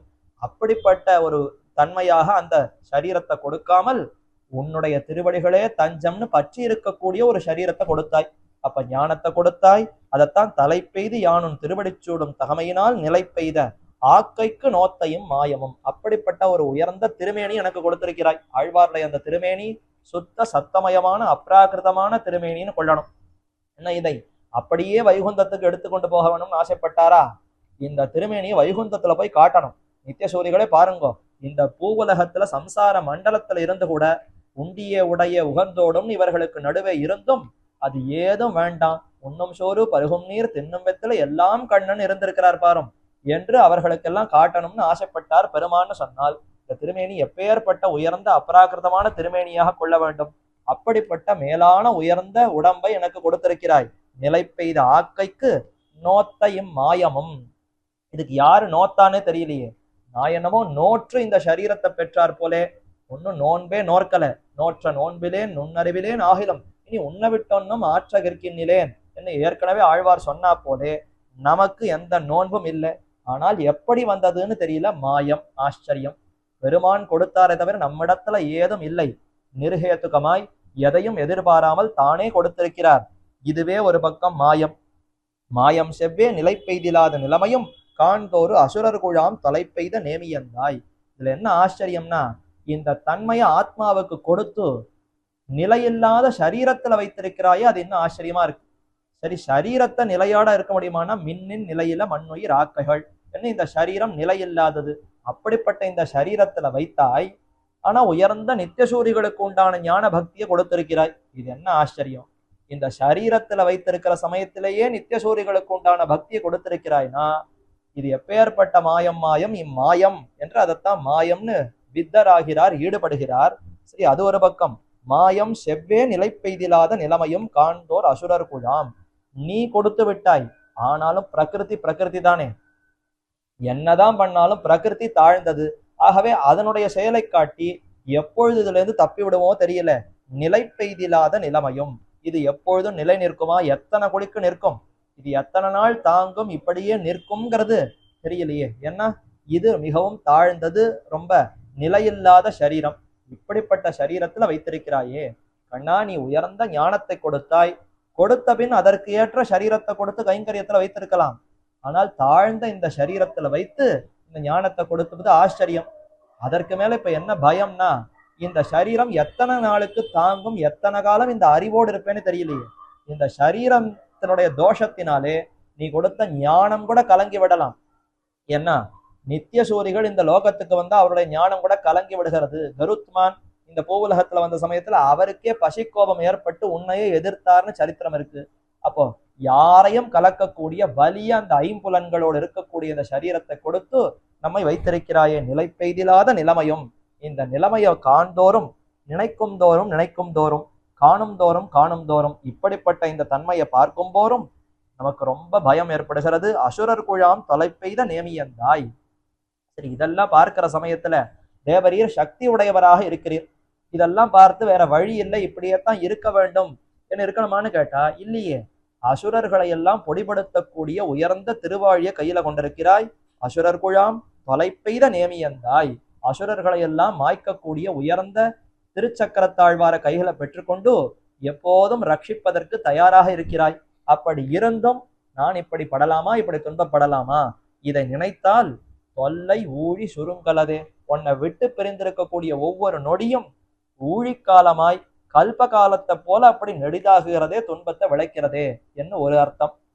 அல்லது இப்படி தேவரீர் செய்திருப்பதை நினைக்கும் பொழுது ஊழிக்காலமும் ஒரு நொடியாக சுருங்கி விடுகிறதே. ஊழிக்காலம் சுருங்கலதே, தொல்லை ஊழி சுருங்கலதே, பொறுக்கிறதில்லை. கால விளம்பம், நீ இத்தனையும் கொடுத்து உண்டிட்டாய், இனி உண்டொழியாய். ஒரு உணவு பாத்திரத்தில் நிறைய உணவு வைத்துக்கொண்டு உணவு உண்ணுகிறவன் பாதி உணவு உண்ட பிற்பாடு மீதி உணவு வைத்து விட்டால் அந்த உணவுக்கு துன்பம் வருமானு கேட்டா வராது, ஏன்னா அதுக்கு அறிவற்றது. ஆனால் ஆத்மா அறிவுடையவராயித்தேன். இப்ப ஆத்மாவான நம்மாழ்வார் துடிக்கிறார், உண்டிட்டாய், இவ்வளவு நேரம் நம்ம வைத்து புசித்தாய், அனுபவித்தாய், இது மீதி மிச்சம் இருக்கக்கூடிய நம்மையும் சேர்த்து கொண்டு அனுபவிக்க வேண்டுமே. இன்னும் இந்த சம்சாரத்துல வைத்திருப்பது ஊழிக்காலத்தை போல படுத்துகிறதே, அந்த துன்பத்தை தாங்க முடியவில்லையே என்று சொல்லுவதாகவும் கொள்ளலாம். அல்லது உன்னுடைய குணங்களை சொல்லி அனுபவித்தால் ஊழிக்காலம் கூட போறவில்லையே என்று சொல்லுவதாகவும் கொள்ளலாம். அப்படி ஆச்சரியமான 90வது பாசுரம். இதனுடைய விளக்கமாய் திருவாய்மொழி 6ஆம் பத்து 4வது பதிகம். குறவை ஆட்சியரோடு கோத்ததும் குன்னமுன் நேந்தியதும் உறவு நீர் பொய்கை நாகம் காய்ந்ததும் உட்பட மத்தும் பல அளவில் பள்ளிப்பிரான் மாய வினைகளையே அலத்தி இரவுனன் பகலும் தவிர்கிலம் என்ன குறை நமக்கு என்ன குறை என்று சந்தோஷமா சொல்லிக்கிறார். இப்படி கண்ணனுடைய குணங்களை எல்லாம் நன்கு அனுபவித்திருக்கக்கூடிய நமக்கு நிகர் மற்றொருவர் உண்டா? இல்லை எனக்கெதிர், இல்லை எனக்கெதிர், இல்லை எனக்கெதிரேன்னு சொல்லுமா போலே நமக்கு குறையில்லை என்ன இந்த காலம் முழுக்க கண்ணனுடைய குணங்களை அனுபவித்துக் கொண்டிருப்போம் என்ன அங்கு சொன்னாரா? அதே மாதிரிதான் இங்கேயும் இந்த குணங்களை அனுபவிக்க காலம் போறதில்லையே, எப்போதும் இந்த அனுபவத்திலேயே வாய்க்க பெற்றோமே என்று சந்தோஷமாக அந்த பாவத்தோடு சேர்ந்ததாக இந்த திருவாய்மொழி அமைந்திருக்கிறது என்று கொண்டு, அப்ப 90வது பாசுரத்தினுடைய விளக்கம், திருவிருத்தத்துல 90வது பாசுரத்தினுடைய விளக்கம் திருவாய்மொழியிலே 6ஆம் பத்திலே 4ஆம் திருவாய்மொழி என்று கொள்ள வேண்டும் என்று பெரியோர்கள் தெரிவிக்கிறார்கள். அப்படி ஆச்சரியமா 5 பாசுரங்களை அனுபவித்தோம். நாயிகா பாவத்துல நம்மாழ்வார் அருளி செய்திருக்கக்கூடிய திருவிருத்தம்ங்கிற திவ்ய பிரபந்தம். என்ன ஆனாலும் நமக்கு எத்தனை துன்பம் நேர்ந்தாலும் பெருமானுடைய குணங்களை கண்டு ஆறி இருக்க வேண்டும். அந்த குணங்களை கண்டு பெருமான் நிச்சயம் அனுகிரகிப்பார்னு உறுதி கொண்டிருக்க வேண்டும்.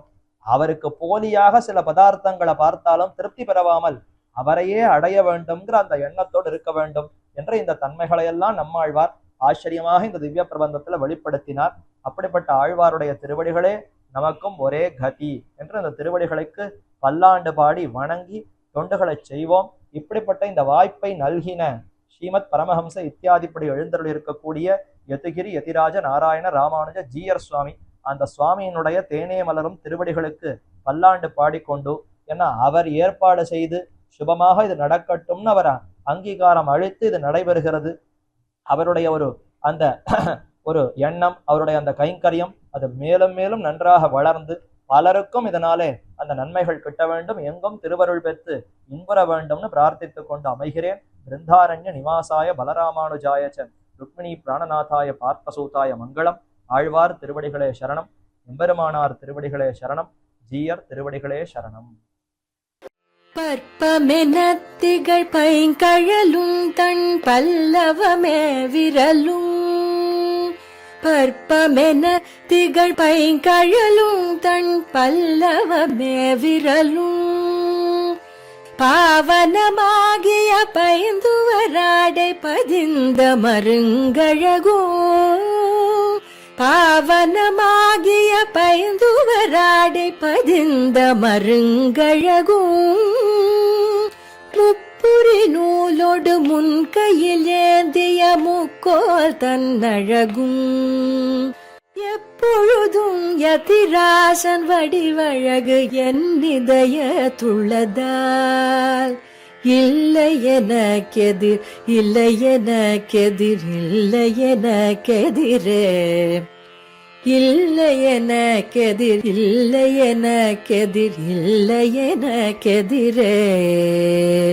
இல்லை எனக்கெதிரே, இல்லை எனக்கெதிரே, இல்லை எனக்கெதிரே.